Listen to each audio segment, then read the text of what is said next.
Yes, this na time for all Salon people and them party them. Sierra Leone Media will be bringing you a variety of programs ranging from documentaries to discussions, interviews, news, views, sports, and entertainment.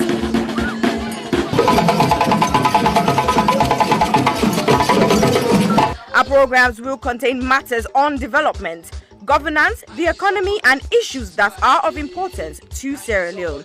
So, no left BNO because we get Bebe program then like Salon discussion, meets the ministers, the president's hour and the Gladi program. Look me, I look you. All this they start soon na www.sierragemedia.org. Now who's tem these?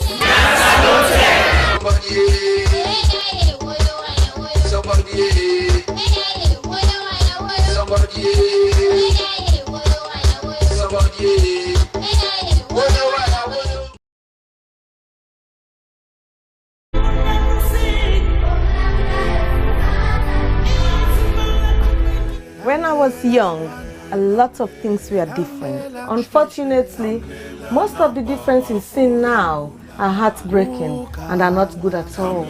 Before now, men were strong protectors of the weak, fathers, brothers, lovers, sons.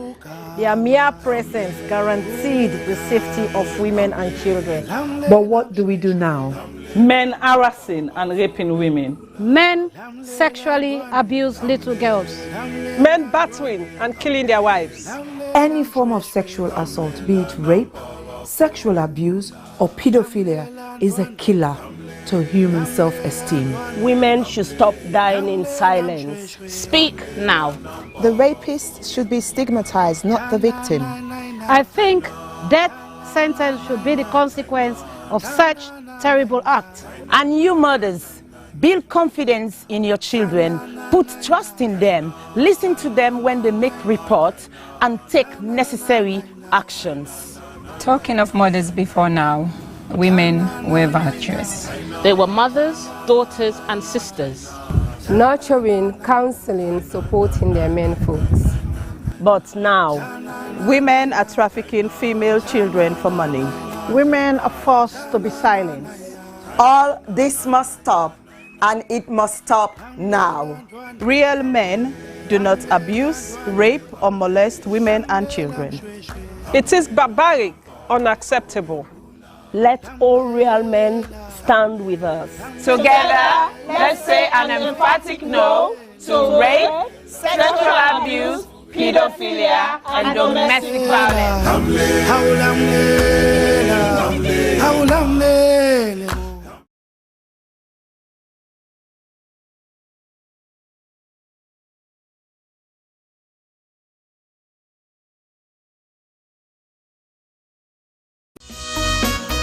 Hill Valley Academy is a school that provides the very best opportunities for our students to develop, grow, and mature into young adults who are encouraged to become patriots as well as global citizens.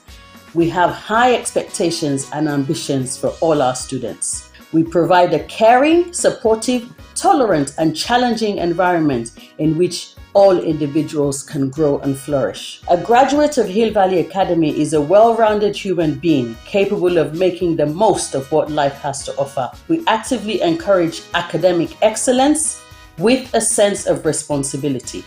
We look forward to welcoming you to our school and to meeting you in the not too distant future, because together we achieve the extraordinary.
get 21 in 22. The place is up now for me and you. We dey get a nice something for you. Just pay for a room and a table too.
Hello and welcome to Sierra Leone Media Live. Today na Thursday and we get with Una today, the health show. As usual, we dey come with different things that really happen within our community, and Sierra Leone Media is here to bring you all this information live on air.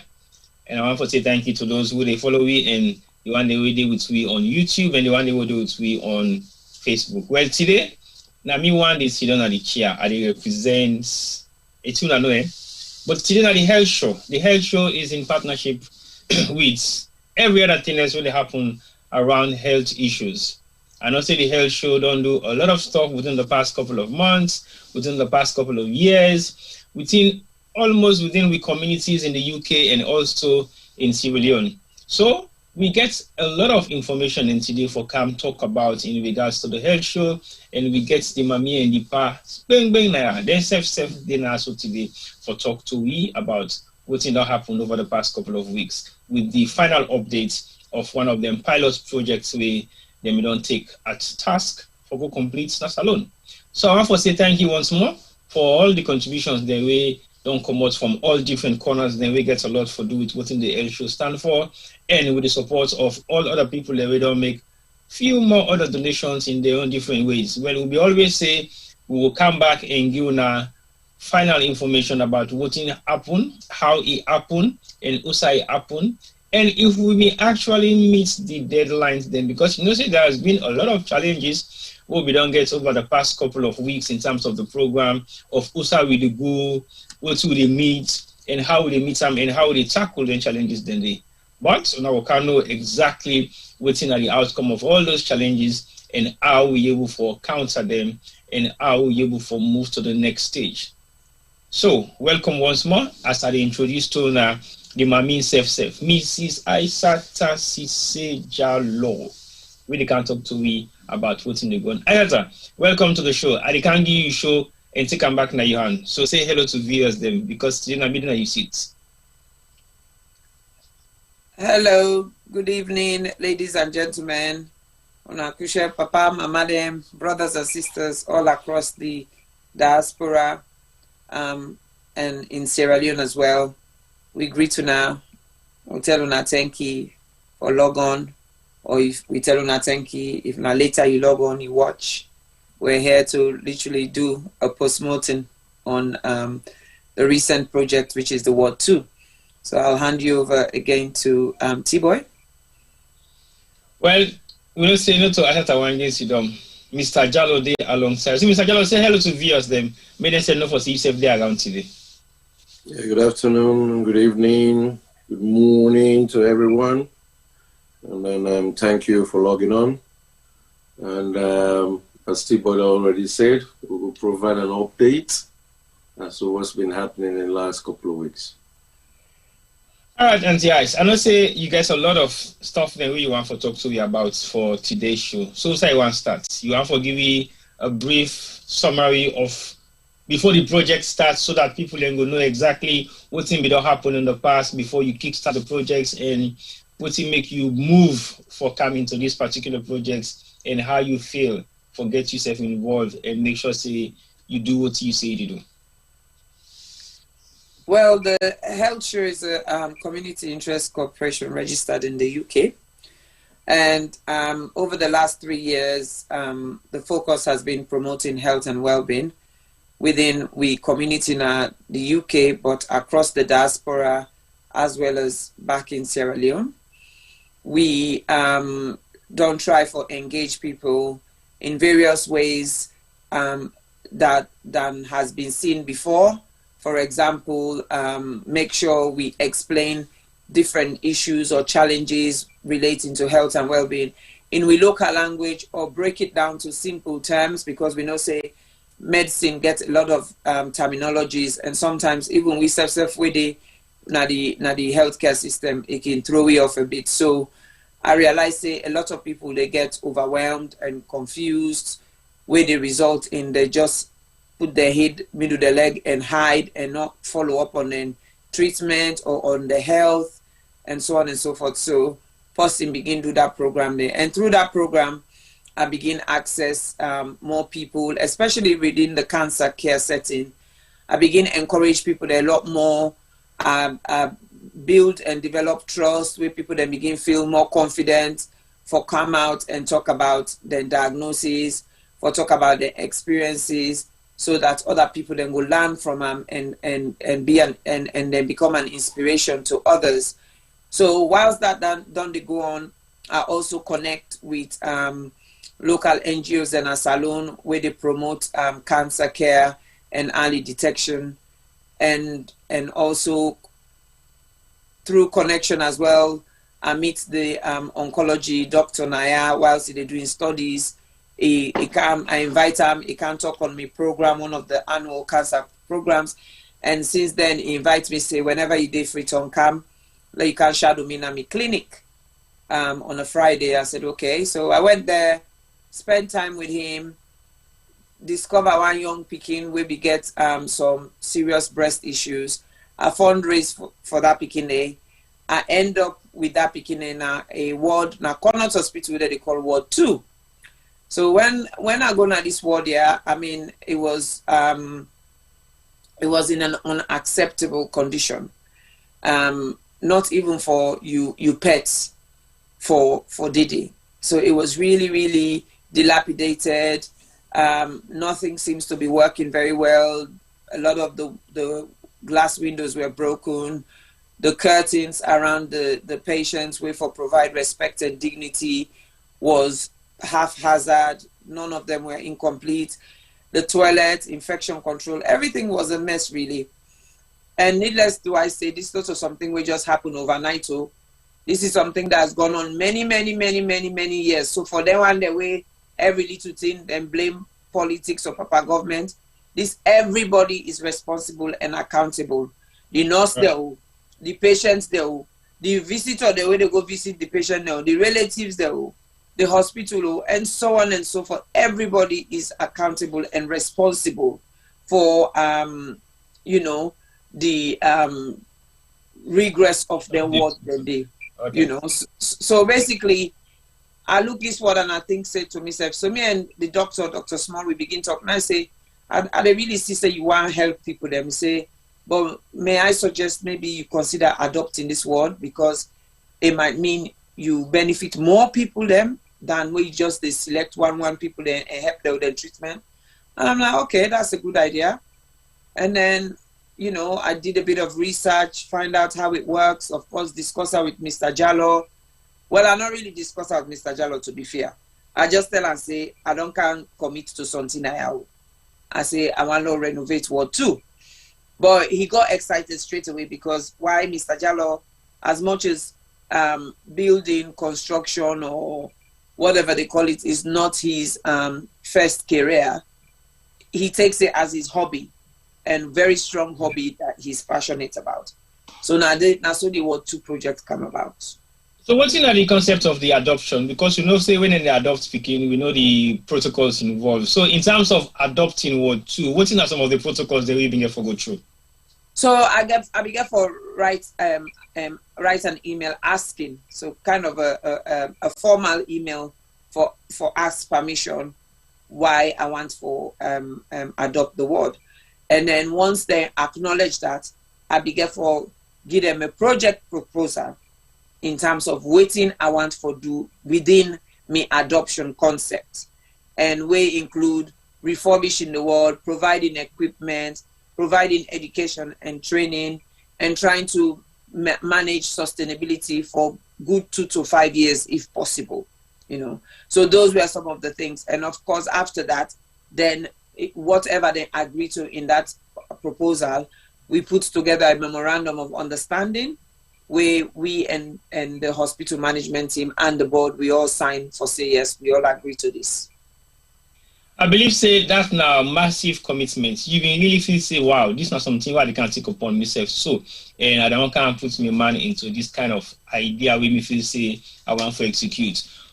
Were there any sort of doubts in the possibilities of you actually doing this, and the timeline where they look at for say, okay, when I go start for do this project, who's are they pulling money and how they able for put things together? What thing have been the thing that we begin to think of straight away where you don't get the approval now from the board, from the hospital, from everybody involved, and you also don't get the approval from your husband? What's in the thing we begin coming to your mind now, thinking, where do I start? Well, we need for do a feasibility costing survey first of all. We then call BOQ, Bill of Quantity Survey. We get contractors for go do but as usual, waiting will be the envisage and waiting them understand from we think say one for do was totally different thing. By that I mean then go they say okay, we go pay this, you need for paint here, you need for fix this domot, you need for fix this window, and so on and so forth. Whilst when Mr. Jalloh in go few months later, when he said go do just a scanning BOQ, is like, no, we need to do this, we need to do that, we need to do that. Now our strength, which is also our weakness between the two of us, is we're perfectionists. And because of that, whatever cost the contractors and give in the first place, and whatever in the Mr. Jalloh self conclude say, this is how much roughly it will cost for do this job, or this is how long it will take we for do we kind of we exceeded that because of just the way we are. Well, I'll bring Mr. Jalloh in now quick, because again, the reason make an for Brian come in, you don't make mention of from the initiation where you say you not even discuss, now tell them. And knowing the person when you say be, you always want for make sure say all your dreams, how you dream there, always get for day alongside what instead they think about. So Mr. Jalloh, what's in having your first thoughts where Madam Isatta come to you and say, well, husband, I get a project and I'm not even discussing, well, I'm not saying that really talk about, but this is what I want to do. What do you think?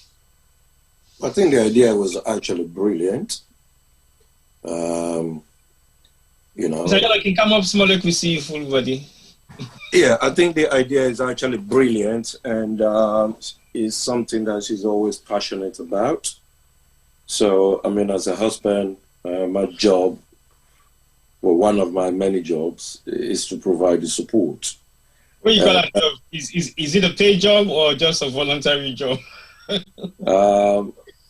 I think I'll decline to comment. But she's passionate about what she does, and then I believed in the idea, and I think that there is a lot of people that will benefit from it, which was the reason why I buy into the idea, you know, from day one. I mean, one of the things that, I try, you know, at that initial stage is reserve my comments, because I've never been to Connaught before. Okay. Until I actually went to Freetown in May. So I know say the initial proposal we come with the BOQ is totally different from what you go see. What change your mind? Because again, I just don't make mention say, you know, also not perfectionist. Now the salon style BOQ way of renovation and can tell you and you see something totally different, what can change your mind for make you look at the concept again and you look at the project again and say no. The first initial work we don't go do as what you will do now, I feel say wrong. Why you get that different kind of concept straight away? Well, the first time when I actually looked, when she actually presented the BOQ to me, and I look at the BOQ, there was certain information that were missing. So I know straight away that just by looking at it, that the information is incomplete. Straight away, and I could pick that up from the information that they provide. So I said, okay, we were actually going to get somebody else to do, like an independent. But then I was planning to go to Freetown in May. And I said, okay, when I go to Freetown, I will go and then have a look. I will go and have a look. And then, from there, I should be able to have a good idea, what is the work that is actually required. So when I arrived, and then, and I went to Connaught for the first time, and I saw the ward, and I called back and I said, the idea of what you wanted to do, we have to go back to the drawing board. What didn't change your mind for go back to the drawing board? Because of what she was planning. Well, I mean, the initial job is basically just go and renovate. And we're talking about just about painting and then going there. And I said, no. It doesn't matter what kind of painting you do. You basically, these projects, you have to rip things off and then build them again. So that's what I said to her. I said, so, we have to go, whatever you have in your head, you have to tell me, and I have to go to the drawing board and I start planning the project.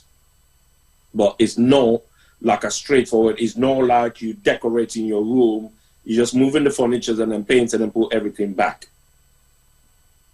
So it was more than just an interior decoration that involves painting and moving of equipment and bringing them back in their normal positions. So, Isatta, I know say the project now don't come on paper. First drafts done the second drafts done the. We don't go back and forth. You don't go back and forth with Mr. Jalloh with the first 2-3 drafts. Them. What's have been the first initial task? Was it to fundraise? Was it to approach people?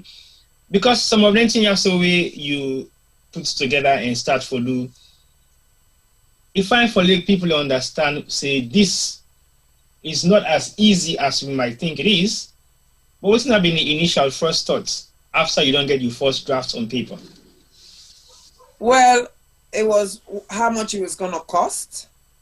And of course, straight away, we had to start thinking, how are we going to find this money? Which is what we started doing, fundraising. So for those who followed us, then go no say, over the months, we've kind of literally been saying, this is what we need. But no, right now, not only this we need again, we need more, we need more, we need more, and we still need more as we speak here. So the key thing was fundraising. Once we'd had the go-ahead to say we have to do this, because bearing in mind, this project initially was meant to be done this February way pass. Okay. But because of the pandemic, we put a stall on everything. I wasn't able to fundraise or put any proper plan in place. We're not able to travel. Because that was one condition Mr. Jalloh gave me. Say, I need to go see this ward before we can move any step further. So, of course, last year we couldn't travel. And then, so immediately we traveled this May, it was pretty much like, okay, we can do this. And I think we can do it in X amount of time. So basically we went back to the board and say, we still want to do this. And then this is, the period of time we think we can do it within. So basically now the first days for February, it gets any kind of direct links to the month itself? Yes, because February is the International Cancer Awareness Month anyway. The 4th of February is when a big noise is made about cancer globally. But the whole of February, it's a month that you talk about cancer, raise awareness, promote health, and so on and so forth. So that's why I wanted to do it in February. And the reason being is because for those who don't know, although Ward 2 is not the official cancer ward, it's a female surgical ward where they look after all the women where they go for operation, na Connaught. However, the majority of the women the way they go there, na cancer-related issues that they go for. So that is why, that's the other reason why I kind of got really connected to that ward day. So what's the response from the other cancer partners then where they operate in Sierra Leone and after Sierra Leone, where initially bring this kind of suggestion to them, say you don't adopt Ward 2 and you might need their support in terms of raising awareness and the rest? Well, they were like, kudos to you, we will support you, and that was really it. But if like when I need to do a fundraising program, if I reach out to them, then we'll come on. And for example, when we did something in, I think it was February, about just raising awareness, they were able to come on because now they're on the ground. So they were able to give a clearer picture of waiting actually they happen on the ground. So they were very supportive, you know. All right, so now let's go to the nitty-gritty itself, fundraising. I know say you get different budget from starting. The budget keeps changing according to the involvement of the project. So how you start off with funding? What's have been the issues and how funding was raised, and what's have been the initial budgets and how the budget been changed according to the plans? What actually made the budgets to change from the initial one where you go and talk about? Well, it's about as we dey go along, we dey discover more things that we need for do. And then also because of the things them with donors that they bring forward, it kind of then made us become more and more excited. I give you a typical example. Like when Mr. Jalloh tell you where we start on, I had no intention for change them bed that day, even though they were really crap. I had no intention because I was like, who's me they go pull money for buy 18 bed, you know, for put now this ward here. So that did not even cross my mind. But then guess what happened? Because when I come back after that December day, when I come back 2020 January, the first thing where God directs me for do, he said, go talk to your boss. You understand? Because the first thing that came to my mind is, you know, who's with the under the UK? A lot of wastage goes on within NHS, the National Health Service. A lot of wastage. Right. That's just purely because of health and safety reasons. So, boku equipment there, boku furniture there, where you know say this is still get life in them, but they know they use them because of health and safety and because of litigation and so on and so forth. So something just said to me, Isatta, go talk to your CEO and put this word here before him and show him some of them pictures there we don't take and ask and say if it is okay for make it give permission. Say it's okay for make anytime where they want to throw away something, make them tell me, then I'll go examine them if it's fit for purpose. Because although yes, we don't mind for you second hand as alone, but I also be get for make sure say now something we go be safe. Not only because I'm not free, I will go take all kind broken furniture or equipment and go cause more harm than good to the people them. Right. So I put that word there before him, and he was like, you know, like I said, God, where you got good intention, God they always know how to direct you. That woman not even done for sure on the video, then I what I begin running, yeah. Now he said, of course. He said, we are not going into partnership. He said, but yes, be rest assured. So now he sent a whole organization-wide email where basically they reach to everybody in the whole organization. Right. And we organization link with other different hospitals then. So of course when this happened, the one party doctor they link with the other hospital. Instead can get email where they tell her where the email say, we over panic bio for this COVID, we get bed the whole they give away. Anybody know that wants bed? So now straight away now remember me, he sent this email to me. Straight away, myself now respond to this email. When I respond to the email, I call the person where they in charge. Now I say, yes. I say, now explain, because I be want to make sure say they know say, not to London here, they use this bed there. I make sure say I explain exactly what I want for do them bed there. And they say, of course, you can take it if you want. How much do you want? Now I say, well, I want, well, I say I want, I begin storm, I say, well, I want anything maybe up to 20. I say, yeah, we can give you this amount because somebody else, you know, don't can offer, because they really just wanted to get rid of this bed. If they take this space, they keep them, they not be want keep her there, they need her for do something, and the man be get a deadline. So it was literally like, you need to come and pick this within a week, otherwise people then not QA one time. I'm like, so of course we get brand new beds. Now getting brand new beds means we get for now things say, well, if we don't get brand new bed, we need to get nice cabinets near the bed. We get forget nice this, nice that. So now the project become bigger and bigger, and of course as you dream big, the more costly it becomes. So that is what happened. That's a typical example that we change. So basically, the more quality goods and services where they come on our way, now the more the projects they increase in capacity. Yes. So what was the first budget? Because I know say the first budget we run with them for like a couple of months, and they'll begin to say, this first budget is say for change because the thing on different right now. So what was the first budget initially? The first budget was about 10,000. That's your budget. Well, no, from the first BOQ. Yeah, well, from the first BOQ, that was the first budget. And then of course when Mr. Jalloh go the main, and I said, I don't think say this go be but then I didn't really understand where he was coming from. So me just say 15, but it may not be that time they will not get paid yet. So we begin go with this 15. So after a while, when he said don't put pen to paper, and I said, this 15 not go do, we're looking about 25K.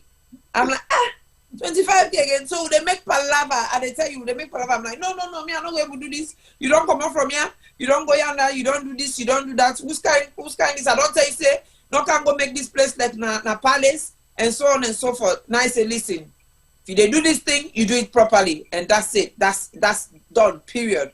So, what's in the usually the cost me the escalate now you eat? Well, I mean, to start with, the initial BOQ was wrong, as I said. You know, I mean, so that's where the 10,000 come from. The initial BOQ, it was 10K. But that is just like decorating. It's like you just going to paint. And then even that, the information was incomplete. So when I visited the ward in May, and I said, hell no, that 10 grand is not going to be enough. And then, you know, when I start putting all the pieces together, you know, balancing my work and then putting all the data together to try and get a cost, an estimated cost, right? You know, putting the team together, working out how long it's going to take, you know, and then we already committed to 2 weeks, which is best what we committed to, 2 weeks. But the problem is I only got 10 days because I had 8 days holidays. So I had to take 2 days without pay. So I have to complete this job in 10 days, right? So it basically means I have to not only put in the team together, which was harder, but also I have to put a team together that complete the job within that time scale. So it basically means increasing the labor force. So when you factor all that in, and so that's where the cost actually start going up. Okay. And then when we get to the ground, there are things that wasn't in the initial plan that we decide to do. All right. I know say now you know the Ganga man at construction site, now the man really in charge of everything. So I know say your skills in construction has been put to a massive test. What thing are some of the things that you begin think of where you go and fleet on now for say, well, okay, we are now getting ready, una don't park, una don't ship. Well, the other concern are really ship for land and fleet on for now they all man with the so what was that like? thinking, okay, the ship they land or you didn't land? Well, I think I have to put a little bit of a brave face, and to kind of like, oh, I'm okay, everything's gonna be all right. But it was a bit stressful because it's the first time that we actually shipped a 40-foot container. Container, period. It's the first time we did a shipment in the sense where now we do the shipment. Yeah. Normally, where we dey ship, we don't pass on our stuff. We go to, our usual shippers. Either they can collect the box them for we or they barrel them, or me I go pack them. Mr. Jalloh not even be involved at all. They be involved. The only time no way they involved now the card, So me and me can go now, go do me shopping and pack. Tell us you need for pack this, you need for pack that. Then a total thing go to the shippers. But this time now we can pin container down. We say they pack container, and you yourself know now you were there first-hand experience. Something and no matter how they explain to you how you forgo about them, you really know they understand, or they get the concept until you actually live the process. And I think that is what happened, No, me, the very first day where I go, I see the container empty. I tell Mr. Jalloh, say, Mr. Jalloh, this container is women pala. How you they flop this? Mr. Jalloh, give me the experience of the tight air-packed container where they say no breeze, no for blow. Because me, I don't one day do that. I don't say any little container, but I think that was the first time we are physically involved. So what was it like? Well, I mean, I think I consider myself as someone that is a good packer. Packing that container was very, very challenging. And then also because it was only me and you. Right. So me and you, we got a couple of help of the guys that were actually at the loading bay. But it was pretty much me and you actually filled out, move everything from the garage, all the 3 garages, into the yard, and then start packing them. So it was the first time doing that kind of a job. So I think that, it's one of those things that, and I said, thank you to my late dad for actually teaching me how to pack a military box. Because that was when the skill was actually put to a real test. Right. Okay, and then, you know what happened 2 weeks later? I know. We don't have to discuss that. 2 weeks later, it was a disaster. But anyway, the disaster now something made me watching why, because definitely if it wasn't because of Mr. Jalloh's packing skills, I think that container me for left on time, and we don't approach the deadline. And when we get to the middle of the container, we still get enough stuff that we pack outside the waist. And I'm thinking, Mr. Jalloh, it's Alex and me, I get for left you by 12 o'clock. I think I end up sleeping because the 12 o'clock one they said they count for did not work out at all. But anyway, that was just one side of the experience. I know say when the ship finally reached Freetown, was this another challenge for things say, well, okay, how long it would take we now for get this ship out, taking into consideration now we go for begin book tickets and put everything in place because the container don't reach, and we go for clear them and we go for go Freetown. That period day, was it okay-ish or was it cool or was it? No, I mean it was really, really challenging. I mean, first of all, we have to find a store. We have to rent a store, and that by itself was very, very challenging. So we had to look for a store. We wanted a store that is close by, and that also to minimize or reduce the transportation cost, moving stuff from the store to the ward, to the, the sites. And so we had to, we finally, after, doing so many research, asking around and so on, we managed to get a store in town that we rented for 2 months. Wow. And then this thing all the way don't increase the cost. Yeah, right. And then the clearing process is something that is new to us. So the back and forth, it was very stressful. It was really, really stressful, to put it in the list. Okay. So now the container is out, and you guys are ready to go to Freetown. And I think we can get what's in how they call it red spots. Red list. Red list. We can't do on the red list of one of the countries the way if you come out directly from that country, you quarantine. I know say Mrs. Jalloh don't come out from the quarantine because in face that quarantine there at some point. So was this something that you were looking forward to, and how was it like when you realized we are on the red list and we are not going to be out of that list? Possibly people were saying up till December, but what changes so swiftly that made us come out of the red list? We make una feel say, well, okay, we now feel like, okay, yeah, we can go. Because I know that was another challenge as well, thinking of how to travel to Freetown, how to get there, and what will happen whilst you're there, and also in your return back to the UK. Well, I mean, the reality is, and the matter of the fact was, we had said in the MOU that we would go and do this work in October.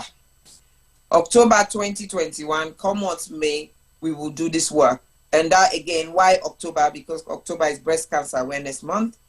And again, a lot of the cancer patients that are admitted to Ward 2 are breast cancer patients, whether it's for surgery, whether it's for chemotherapy, or whether it's for palliative care. So we don't say na this we they do. We don't put too much. They say they do this. So for us, it was like, okay, we got to do this by hook or by crook. So we started looking at alternatives. How for pass, how not for pass, how for tackle the situation. You know, if you they play rugby, if you they play football, you go understand what you mean. So but it was really something that we said this, we get for go. But again, I come back to the importance and the grace of God. Right. When God know how genuine you are, your intentions are, he always finds a way to make it easy for you. Right. And that is exactly what happened to we. They go, Mr. Jalloh, they go that weekend day, but even before Mr. Jalloh, they go, unfortunately, we don't buy the ticket, but even before, 2 days after we buy the tickets, the government announced say we they change this so country they were on red list by Monday the 11th. Then we come on at the red list 4 a.m. in the morning. So we were like bang, you know. Now we go. Oh, they come back now. We'll see how they do again for reroute reset again and so on and so forth. So God really works in mysterious ways. So for us, it was pretty much we get for go. We don't go do the work now. We'll go reassess and think how we get for come back. But God make it easy for we. So again, we give all the praise and glory to Allah subhanahu wa ta'ala. Right. Yeah. I know, say, Mr. Jalloh, where you reach Freetown and say, you not even put you back down. What was the first thing that you did when you went to Freetown? Well, I mean, I lost a day in my traveling because of the COVID situation. Okay. So when I arrived, they picked me up Pelican.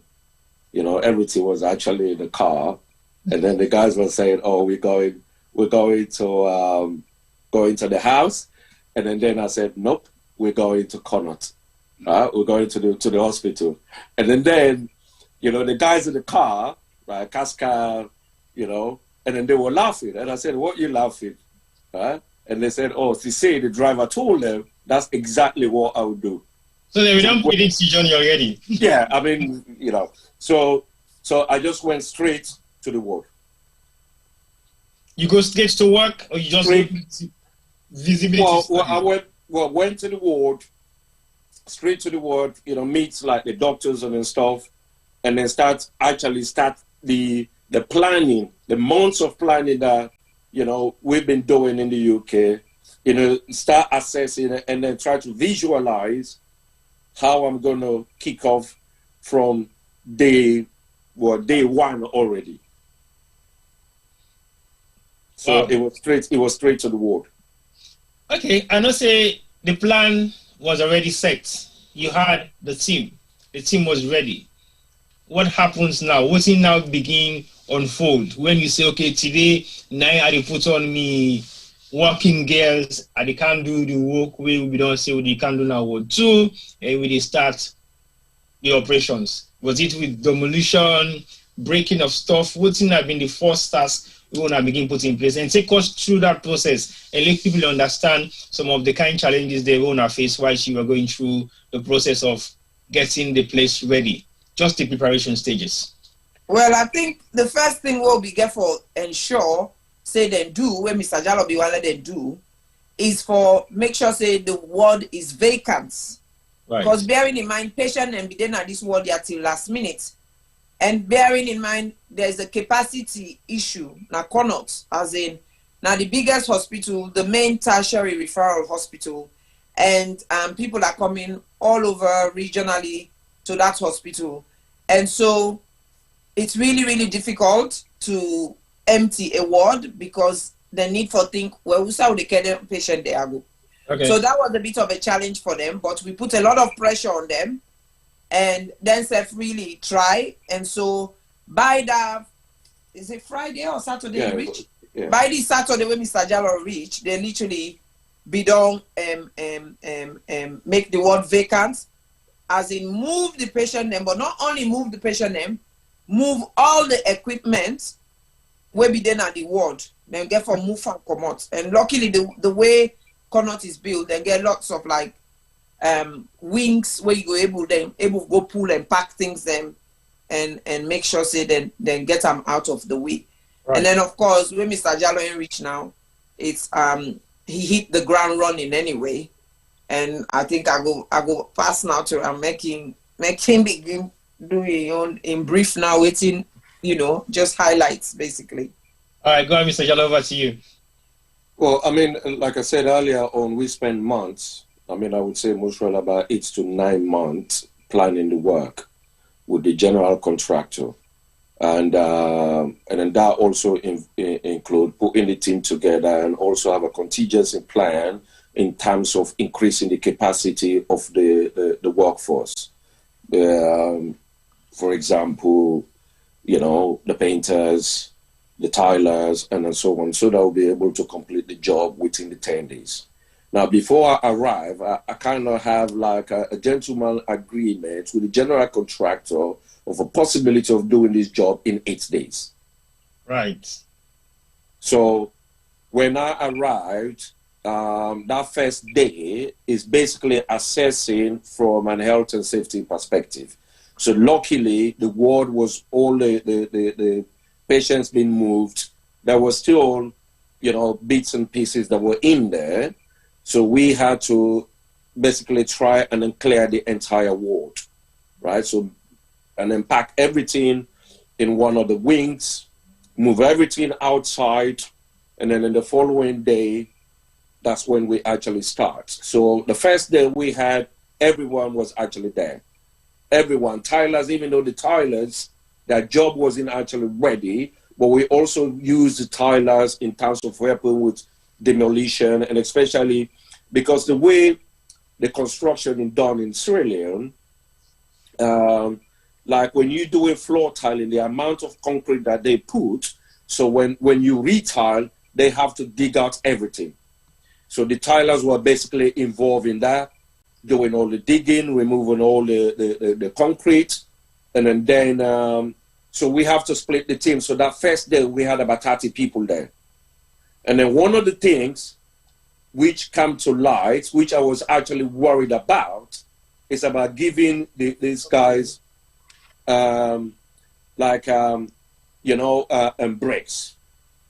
like that 1 hour break, for them to go and get food and stuff like that. So what we decided to do, we actually decided to actually cook for them so that everyone stays on site. So on the first day, that's how we actually started. And then the plan going forward, what we did over the 10 days, every morning we will have a briefing. So I got my charts that I designed that break every single task from day 0 to day 10. And then we track everything through a master, planner that I created. Basically, with all the plans set and everything is ready to go, demolition starts. Were you actively involved, even though then we don't say forget involved in the demolition process and all the hard work, just for make sure say you go through the process by just looking at things happening? Well, I think my involvement, it was kind of like a motivation to the guys, to the team. There was an incident when we were actually, the bathroom, we actually nicknamed the bathroom the Beast. There was an incident that happened when the guys were working on the bathroom, and we find out there was a problem with the drainage that was causing a lot of, leakage of the water downstairs. And so we had a discussion with the tilers, and we come up with an idea how we can redirect all the wastewater. And so when the guys done all that work, so that basically set us like 2 days back. It was kind of like 2 days of work.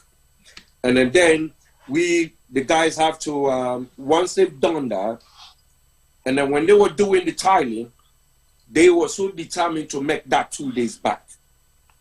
So I think my involvement, like doing the cleaning, helping them with this and then all that, it was kind of like motivate them to actually commit to the work.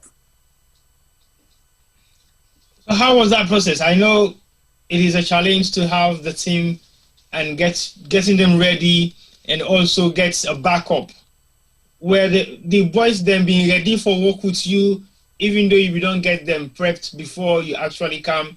What's in that been the atmosphere within and surrounding the team will be put together? Were they willing and ready to go according to your own plan? Well, I could just put it this way. I actually missed it. I missed the guys. The atmosphere was really, really lovely. It was like we all look forward to going every morning, and we stayed late. I mean, we were doing like 12 to 14 hours a day for 10 days. I mean, the last day, we actually were there at 8, and then we didn't leave the ward till 5 o'clock in the morning. Isatta, let me ask you, when you come day 2, after you say, okay, well, I can come now to the ward, what's in that be your opinion? We don't see say everywhere has been demolished. You mean if you say, well, is this going to be possible? Well, no, I didn't feel that. I think I had every confidence because it was when you yourself know, it was months and months of planning, but then within the last 4 weeks, we were having weekly meetings and brainstorming, soundboarding, and also Mr. Jalloh putting together his project plan in terms of the different people, the way they work, the contractors, and so on and so forth. So actually, I wasn't unsure at all. My worry more was to kind of make sure, overdo anything we're not supposed to do. And, but because the interesting thing is, all the workers except one actually buy the story and buy the reasoning behind what we were doing. In the sense, they thought, oh, look at this couple with this organization, this lady get this organization, it don't big people there across the world for can't help we young people in this country. Yeah. So it was quite an inspiration for them. So for the first time, there was a time Mr. Jalloh where they work like Jackasso. There was a time there was a day when I begged the Tyler them. He begged them, say, "Una not gonna host now, no. Una not gonna host now, no." So that for me, that was really, really amazing because it's like, oh, well, if you say you're able to do 12-hour, 14-hour shift, we self will go show you because we want for make sure say this done and done with the perfection where you want and for me. So I wasn't surprised. I think it was just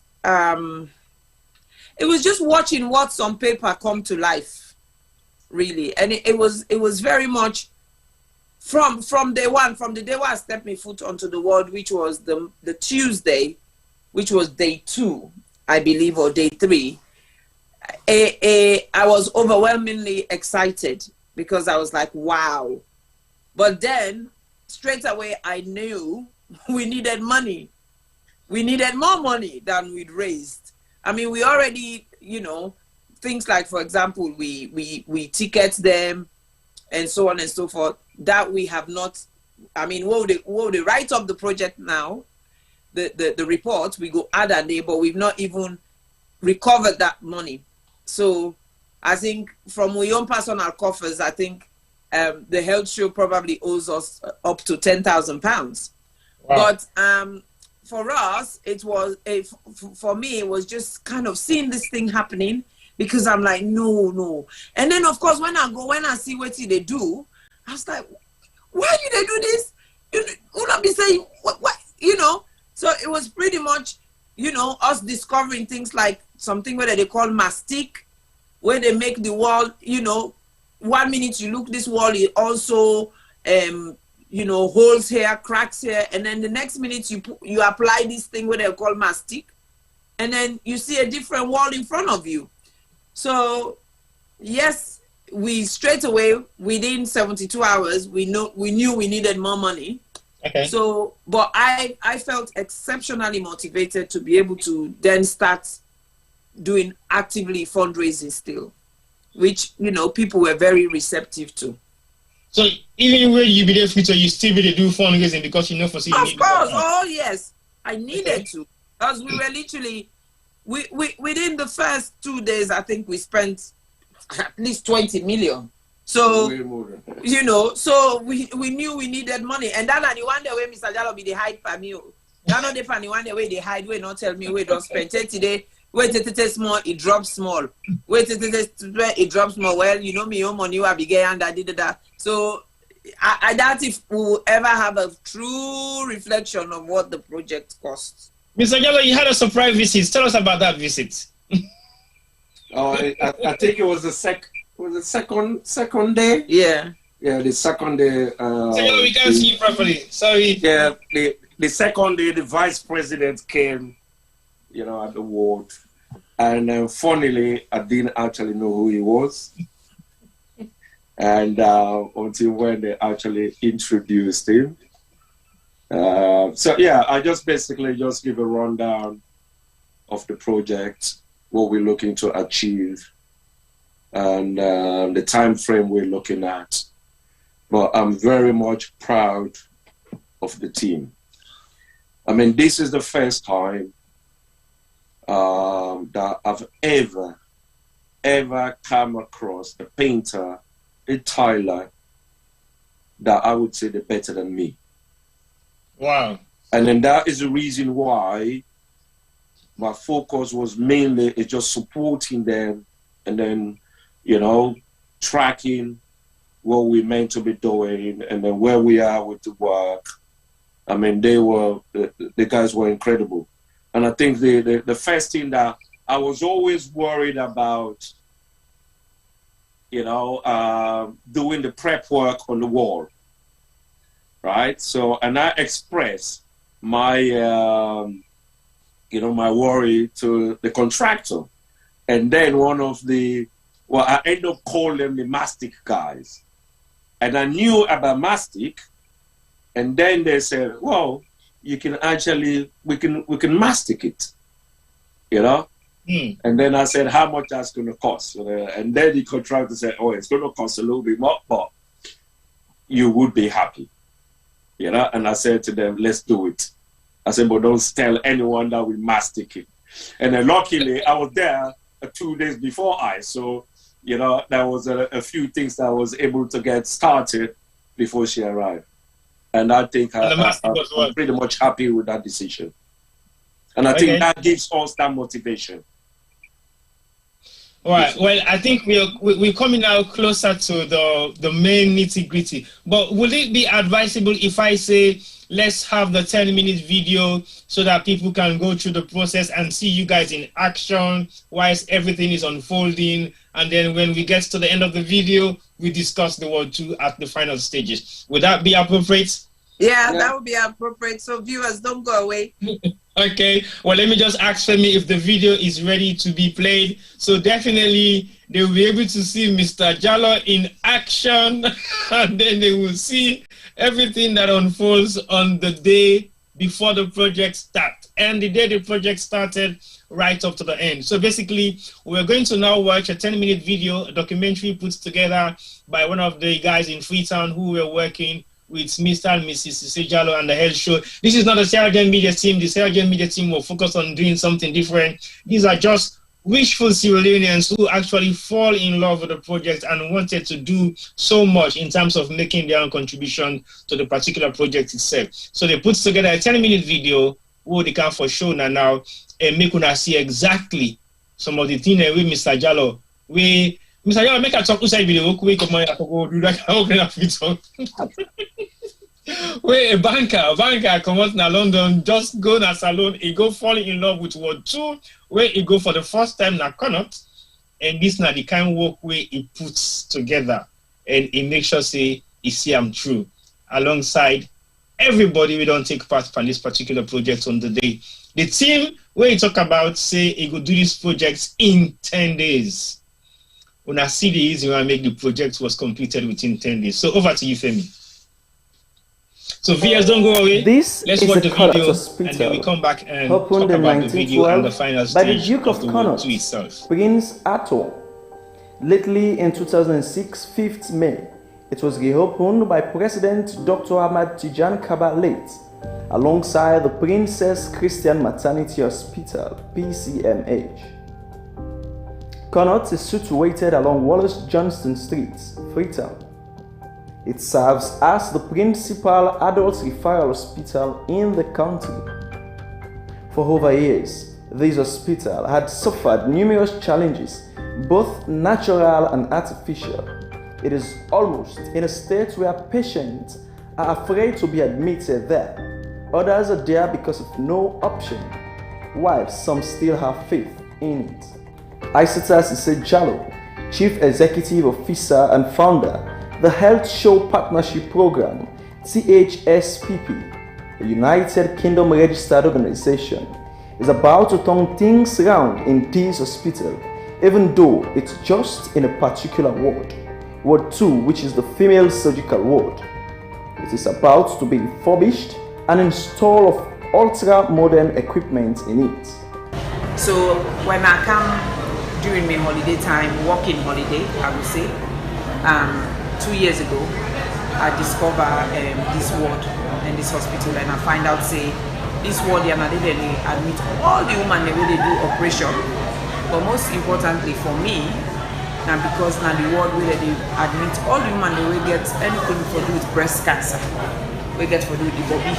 So whether now for let them can operate, cut them bobby or pull some of them bobby, or whether now for let them can give them medicine what they call chemotherapy, or whether or not because they're not able to mend them and they struggle, they can't admit them so that they will make them comfortable when now they call palliative care.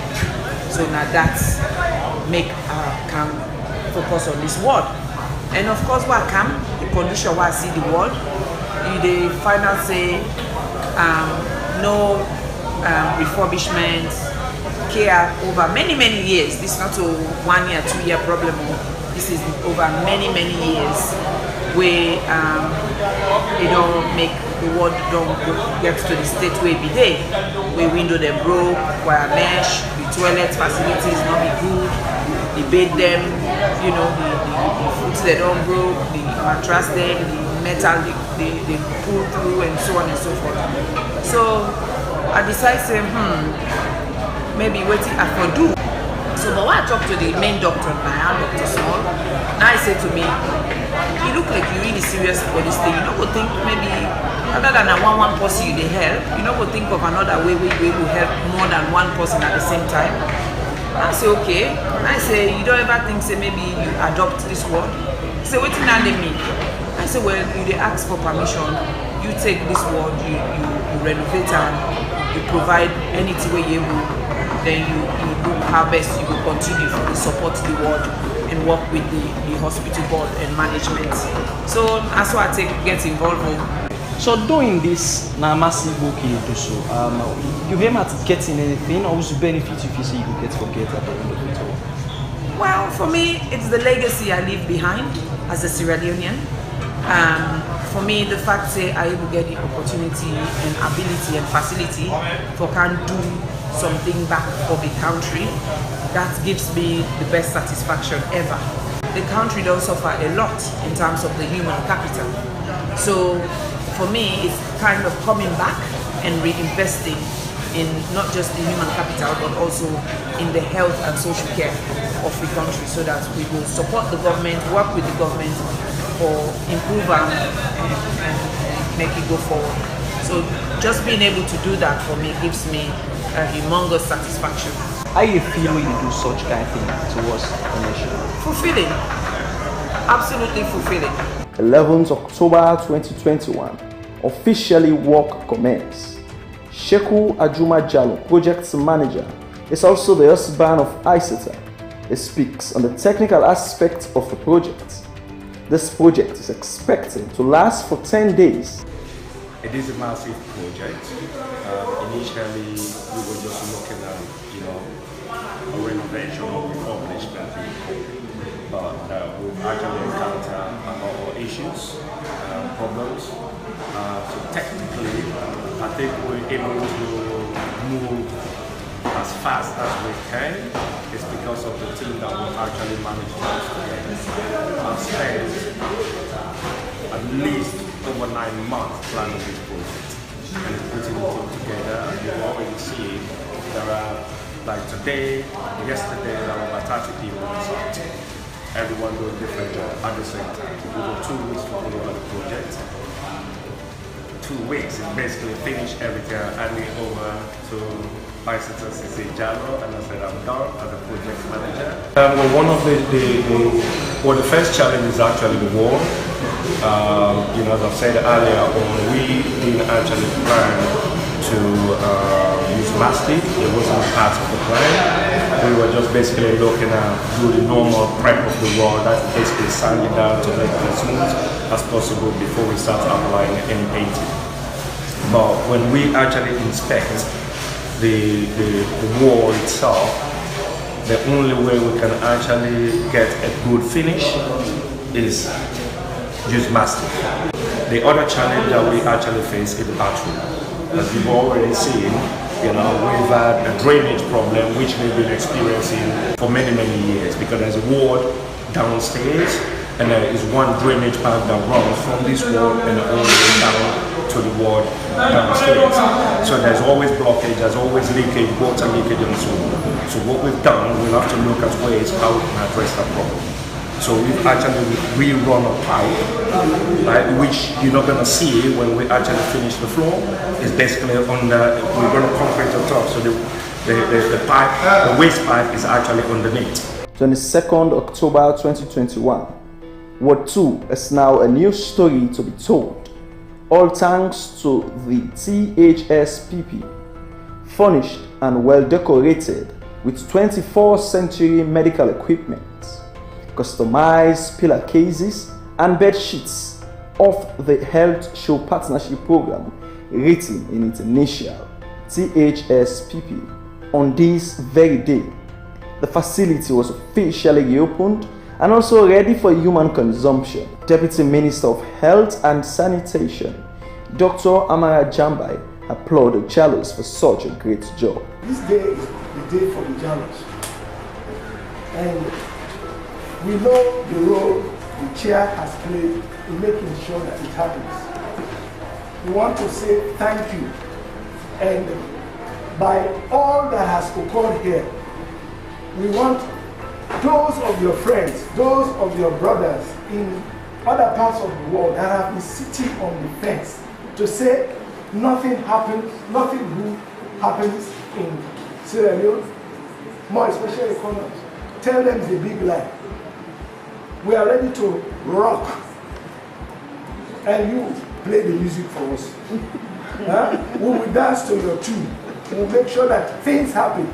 This ward is now the best in town, says Dr. Med Mustafa Escobar, with confidence and no hesitation. Dr. Isaac Small, doctor in charge, advised nurses and patients to utilize the facility properly. From the look of things, millions of dollars have been invested in this ward, which is now seen to be in a European or an American standard. Project manager Jalloh speaks on the money invested and equipment installed. 18 brand new beds and brand new mattresses. Now each one of these beds, they actually is about 2,000 pounds. just one single bed. Right? So like the side unit you see in, this is £799, and the shorter one that is on the far end is $699. So I mean, there are equipment, some are used, that were donated, and so as you can see, some of the stuff that are actually on our, medical items that are in the store. So there is a lot of stuff that is actually, we basically shipped a 40-foot container. To climax the ceremony, a tour was taken around the facility, led by Mr. and Mrs. Jalloh. At the end, plaques were unveiled by the Deputy Minister of Health and Sanitation, written with people who have contributed towards the success of this particular ward.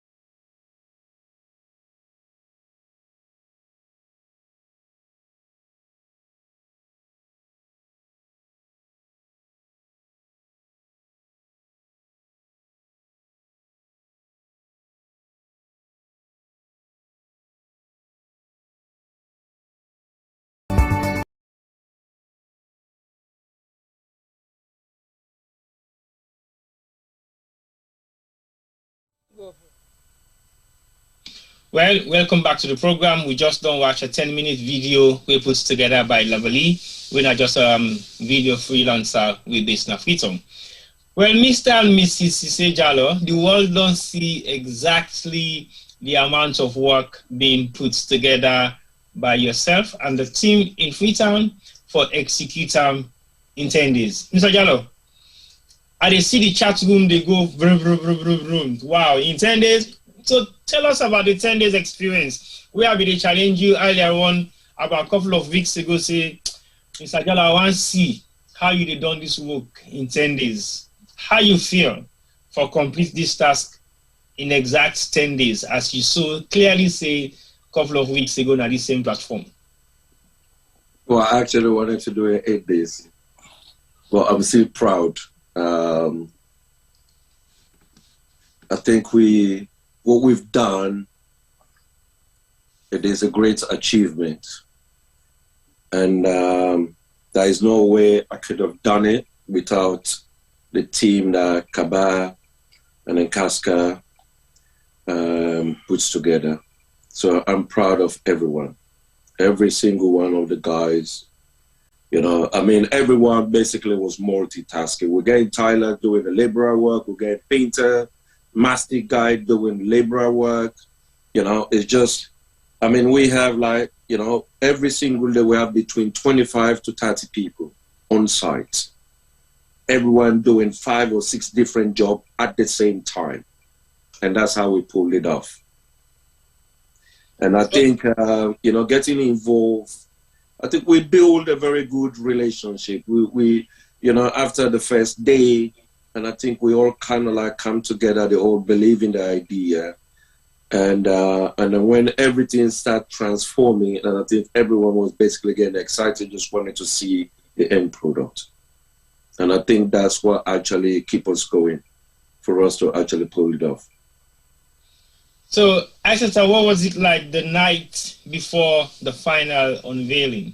The night before? The night before the final unveiling, because we were there literally, we were there till 4 o'clock in the morning. So the ceremony was meant to start at 9, and we were there till 4 o'clock in the morning, basically. So there's one thing, they'd finished the job, except for one issue that wasn't done, but that could not prevent the ward from being reopened. So they'd finished the job, and now it was, the last day was the day 10, and then the last day was basically now, okay, let's set up the ward. So that in itself was a massive, massive, massive task to do, to set up the ward.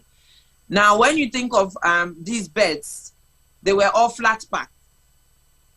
So they were not already built. They were brand new beds, flat pack, like anybody who's bought furniture from IKEA and so on and so forth. That's how these beds, that's how we shipped them. They were flat pack. So, and the manuals were like as thick as a dictionary. Yeah. So they started opening. And then of course, all these cantilevers, which is the table that you could put over the bed, and some of the cabinets, because we were trying to make sure everything fits into the container, Mr. Jalloh actually dismantled some of them. And I think in hindsight, he wished he hadn't, because to recouple them, you know, was a challenge, because then, of course, he didn't have the time to recouple them, because when you dismantle something, to recouple it yourself, it's easy because you know exactly what you did. Yeah. But because there was so much going on and there was this particular setback that just upset him, he couldn't really do that. So that, of course, meant, although it was done, it took longer because that person didn't really had to familiarize themselves. Anyway, but so it was do all that day, spread the bed them, fix the fixtures on the wall, and then one of the plaques, I could not find one of the plaques. This was like 11 o'clock at night. I'm like, oh my God. And that was the main plaque that had my name on it that says this word is adopted. Yeah, we're not laugh. Some of the things that needed to be sorted out when the container reached, we take the Okenenguna host to we, so that I will go sit down and sort them out, i.e. like the dressings, you know, all the consumables and stuff. Right. So I don't see this plaque inside it. I don't put it aside. Pure, Mr. Packer, when don't come back, for let them carry it in and go back na the word. Bio for protect this plaque, so cherish this plaque. It take I put her under the blankets there. So you get extra package. You get extra package. Me no know say this thing there. Me catch for look for this thing here. And of course, we also ship lots and lots of information leaflets and booklets them about the different types of cancers, not just female but male. Okay. Where I pack them, I say, okay, I not get for need all of them there now. Make we go keep some to Mrs. Telona Waterloo. I say then, well, like if I go back like in February, I go use them for raise awareness and everything. So when we don't look for this thing now, I don't look for this thing now the word and I say, sometimes then are the things in our Waterloo. So can you imagine 11 o'clock, 11:30 na net, I tell the driver, say, Lord, go Waterloo. So we then use is it the Peninsula Road, that road where they go by IMAT? Yes. Up IMAT. We use that road there. We go all the way to, I call me sister, I say, no sleep. We reach to that place there, look outside, I don't see this plaque. I was literally now, I was so disappointed. I didn't cry, but I was really like just not in a good place. Right. Then we come back in our ward. This was like going now 1:30. But by then you don't ask Mr. Jalloh for the plaque. You just I don't ask him. Instead no member say put her under. And me don't tell her say I don't look all side. You understand? So luckily now, what would they pack? This now the blankets, them blue blankets, the way they on top of the bed, then where they go use if they feel cold. Right. But because there was so many of it, we don't pack now, don't they pack. So now God just say no more, just pack now and pack them things there, because I buy them plastic container and say now they them for they put the linen in them for protect them from dust. So now then they will they transfer now. Now I see this plaque. So that was so, you know, it kind of made my morning. This was like going 3 o'clock in the morning, and I'm like to Kaba, I said, you got for left everything you do, you got to go fix this plaque now. You know, because the other plaque already, because all the plaques I did in the UK. Right. The other plaque, the company mess them up. They actually get somebody spelling wrong, and then they not put the wood around. But then I still had to send it, make them send it for me by DHL, where we done the salon already. So that you know, and I still therefore do one back because I not do one to my satisfaction. Okay. You know.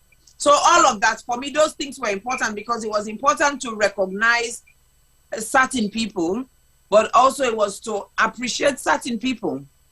So it was just, we were working on adrenaline, basically. We were not ready to sleep. We were, like I said to you, we're both perfectionists.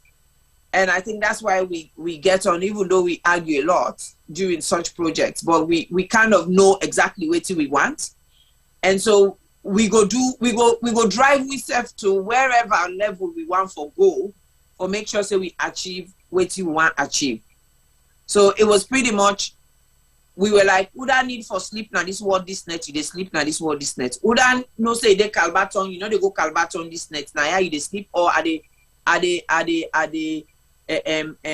lodge you na Western, so that tomorrow morning you no go oversleep safe and so on and so forth. So even with media crew, we get somebody where they live na Leicester, we get somebody where they live na Calbaton. I just chat a keke for them by then 10 o'clock. I say when I go take una belongings, so I come back. So literally I lodged them and everything. So it was logistically it worked well, and everybody was willing to work. That's okay. For we might not be the thing, you know, because I hear people want to. There are other people who don't adopt words before in the past. We don't do them, and I hear there are people who are thinking of doing it, or they're in the process of going through the process so that they can start do it. I think probably later we will leave that for later in terms of what would be my advice to them. But I was just going to ask whether you want to share lessons learned. Well, lessons learned for me personally, I think we're different. We're unique in the sense I am the CEO of my organization, and I am the driving force in terms of what decisions I make. You understand? Yeah. So I'm not getting no red tape business where, you know, sometimes you have in organizations where 10 people say, oh, Lord, do this. Then another 2 people say, no, Lord, not do this and that and that. I have a goal, and my trustees know that this is my goal, and they approve it, and I move with it. And the other thing that is different for us is me not the kind person, and luckily I get that kind of husband.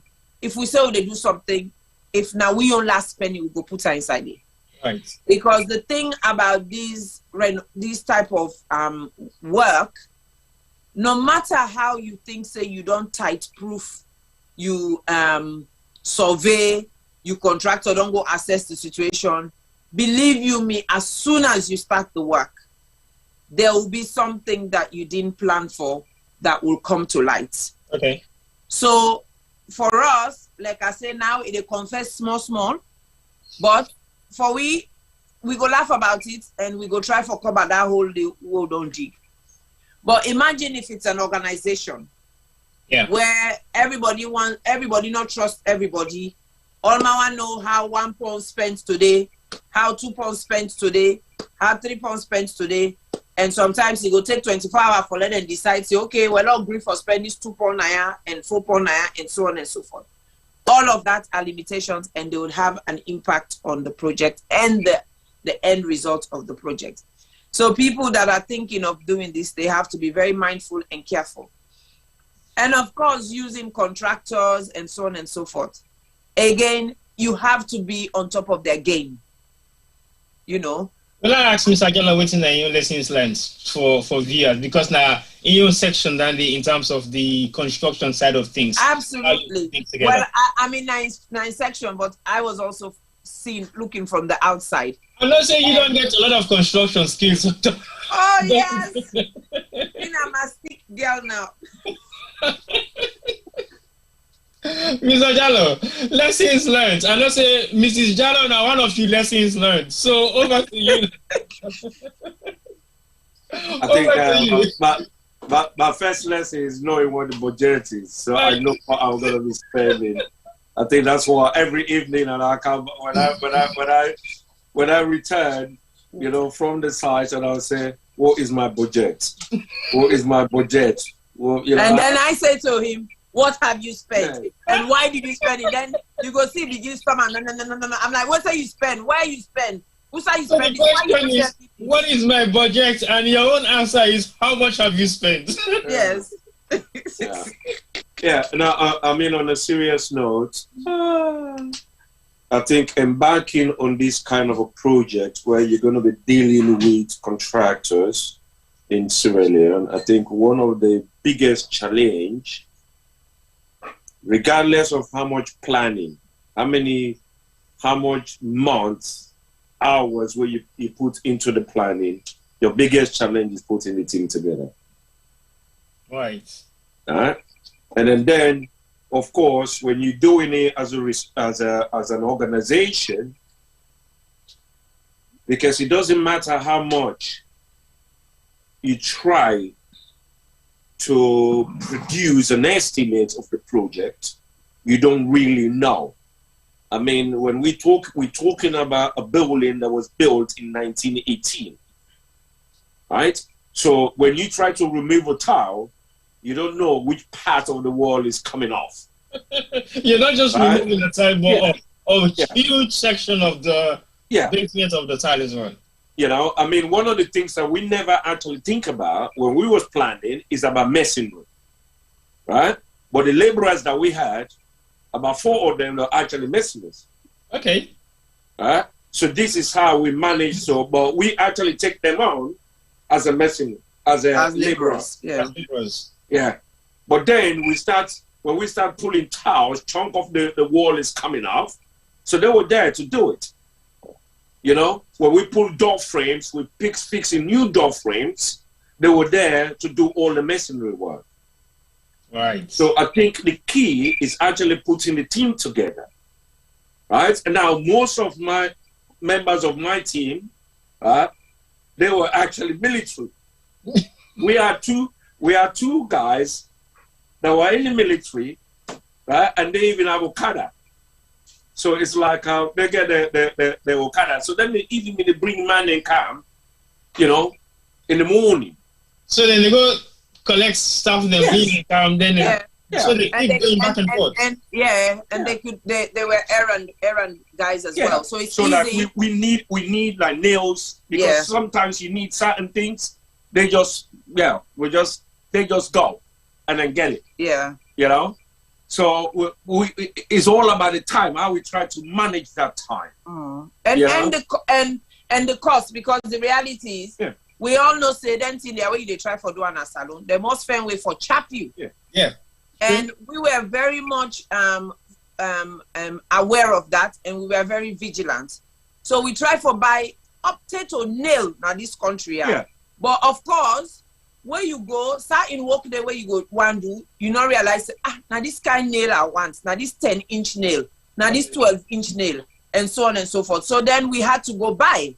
You understand? So we get them Okada people and they wait them guide and they wait, then go literally go say, okay, you go with the carpenter or you go with the tiler, you go, you know, and run that errand very, very quickly. So it's really, you see, there's 2 different types of refurbishment where me don't see say you can do with the wards in Connaught or any of the wards them. You either choose to do a cosmetic refurbishment, which is what I wanted to do initially, and Mr. Jalloh said to me, no, if you're doing this, do it properly. Or you do a full-blown refurbishment where we do, as in change lights, lighting, put new mosquito mesh, you name it, curtains. I mean, the curtains alone, round the bed and the curtains on the windows, that alone cost over 25 million. But but if I'm not in the project's plan, who's saying Papa, then they say they get surprise for me. Surprise. Then the man go tell me say get surprise. Then the next minute, 1 million self now not get again. No money don't. I'm like, that wasn't make you go buy fan. Why you go buy fan? But then of course the fan came in really handy because we all know say salon hot. And then as we continue to fundraise, because now only 10 on a buy, right? Yeah. As we continue to fundraise, we go add more so that all the bed then will get the fan, you know. Because one of the things is, there was only 3 wall fan, you know, and they didn't even work. In the entire world? Yeah. And there was no way I'm going to do all that work and then put those old funds back in there. Like I said before, whatever goes out, coming in. Well, they were not even reusable. Yeah. The reality is everything that was in that ward was really not reusable. Right. Maybe they manage their normal, but it not be reusable, to be honest with you. You know, they go paint ward, find one, so then you go put them kinds in and they. And at that they make. These are some of the reasons why when people that they do them ward there, 6 months later they go, then look and say, they're not whole and fine. Wait a minute. But it's because if you don't go normal, you go regrout, then you go repaint, then you still put the old hospital bed, then you still put the old side. After 6 months, you come back, it's gonna look like you didn't really do anything. Okay. You know? So I just think it's good. We're all, for us, for me, I'm glad this is an inspiration for some people. I mean, there's other organizations who started doing this way before I started thinking about this. And I learned a lot from them. I did a lot of research. That's what I did, I think. And I think that's where sometimes as Sierra Leoneans, we get it wrong. Okay. We don't do research. We don't do findings. And I did a lot of that. I did a lot of that. And I think that's what helped us. So I think that is one of the things I would say to any organization. Really think, because it's not a child's play. It's exceptionally challenging. I mean, I wonder if we just don't left no more now for la hand the divorce paper to Mr. Jalloh. I say, right, this is it. I don't want you again. Good, you too lie, you too congosa, you too busybody. Next day work out the problem. Tell me say you know go able to do it because I can't cope with this anymore. Now no more be left. But in terms of Naimeka say, for us it's unique because we're a couple and we can argue, we make up and stuff, but we share a common goal. Right. But for an organization, the challenge is 10 times. It's hard. I know. Because where they don't put you in charge, say now you know the logistics person, they don't give you 10 million because I don't need the contractor, don't cut on. I say, yes, it will cost you 10 million. And then 2 days later, the contractor say, well, Sisi, will not be realized, say that pipe there, and I know they work a boss, and so on and so forth. You know, Usai, or something go wrong, or like what happened. The sluice room when at the dirty utility room, now what two, never ever, they not be done, the water system be done stop long time, we don't ever know that. Now only now where we don't do change the unit. We don't change the unit, and now we don't realize, and that's something now we still they work on, isn't it? Yeah. With the facilities, people tomorrow, you know. And then the other thing where we begin for end up for spend more back on is the mosquito meshes, because the person who will give the contract in the first place, he go do rubbish. Then we had to pay more to correct, for correct that rubbish day, and then for what we install them, and then of course they be supposed for install them before we do the final painting, and because they don't go reinstall them now after we don't do the final painting, we forget the painters they back in for go do retouching. So that's cost on another extra 10 million that we didn't budget for. So that is why, you know, these are all the things people have to take into consideration. Okay. It is very challenging, but at the end of the day, it is rewarding. And if I have to do it again, I will do it again. But I am just so pleased and happy and proud that we are able to show all those who trusted in us to say, you know what, them people, they are believing waiting and they do, and they put me 10 pound day. No, we can't just no left than we can't. No one go there. I want to get Femi in, let Femi give in your thoughts about the projects, and then we count out to una thank you to the one that already don't put them penny. But now for begin member, they will make you not forget anybody that you list. So if you get for begin writes them now, But definitely enough for say, even if you miss anybody out, we will definitely get them on board in the final documents Sierra Leone they put together within the next couple of weeks. 2 weeks, I will say max. That one they will come out. So, like over to me, Manuel, your contribution for play on a bigger video from where they say this video don't start. Stay to the last day. Femi play that video today. I think I'm not gonna say Femi not play that video again, but I think say I get for you vast that statement. No, I get for change the video That's because all I'm friends of what you are feeling now. So Femi not so over to you. Yes, so I want to tell family I'll do, but I think say don't listen for tell you I'll do now. So, yeah, so all I gotta say is well done to my favorite couple them. They do an exceptional job. We challenge Mr. Jalloh, tell and say he no go able to do inside 2 weeks. Not to so been doubt so, but until no, therefore put fire up some man and something and well maybe it's try for do that. I'm not being sure say it's honest. I've been get faith say they go able, but I no salon. So I have done a few projects in Sierra Leone and I've been frustrated, and as Mr. Jalloh say, you get for pull shots, sometimes you get for put or safe and dog foot and get the work done because boy, Sierra Leone it's hard to work in. So I'm happy where you talk say some of the go command them buy into what's in it for do because really and truly if Connaught Hospital fix T-boy, not to me, not to you, not to Mr. Jalloh, not to Mrs. Jalloh, get for be the main beneficiaries. Now the people in our tongue. So sometimes it's good that they can buy into, into that. They see and say you're investing in their future. So it's good that they supported you guys and they work hard. And even I'm glad for you see some of them they need tell. Now Mr. Jalloh they tell and say, well, do so go home now, go sleep. Logo sleep because most of the time it's the other way around. As you say, if you see lunch tanker man then begin disperse for go lunch, for begin get at them back, it's not an easy thing. I tell you, all the projects that I do not free tongue, I have struggled. So I not envy them at all waiting and go through so and while they look themselves, it look like say this project take a little bit of a toll on them. I should say now the adrenaline done. And now they don't begin feel the attacks, the whispering, the knee, the elbow, all the other the inside the outside, they don't begin feel because adrenaline pumped back a few days ago. Now then they feel them. But it's all good and we want to thank all the people that we contribute. This couple have a lot of friends out there. Some of them they know personally. Other than that, I should say some of the people that we contribute to this project. So until we don't ever meet it, they maybe have heard about the good work that they do and then send them on 2-3 penny then. So it's good. It's good that the government of Sierra Leone visited, then go see the good way Mr. and Mrs. Jalloh they do. So I think it's a worthwhile project.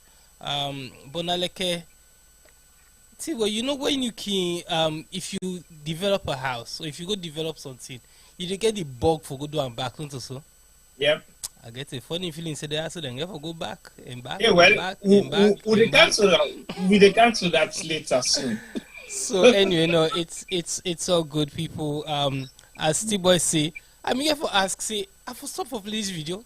T-boy say yes, no actually I tell me for stop for play and ask what for stop for play the video, we still get that money.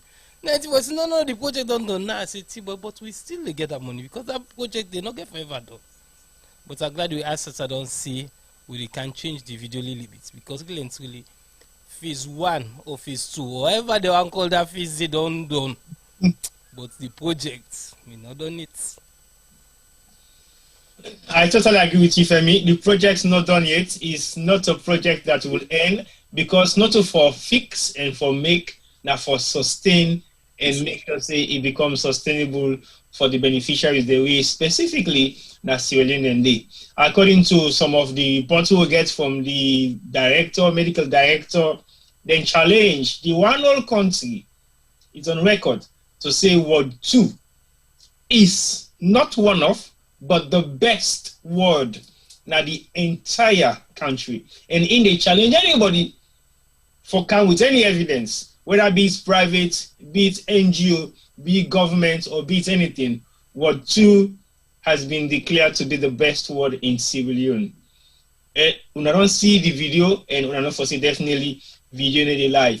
But in we own documentary we'll get for Brinker within the next couple of weeks, we'll show more in depth about some of the things, the beneficiaries, the people that we don't go through the hard work, the process, and everything else will unfold before the projects come to an end. Like Femi say, I don't know which kind of phase I will call that particular project day, but that particular phase they done.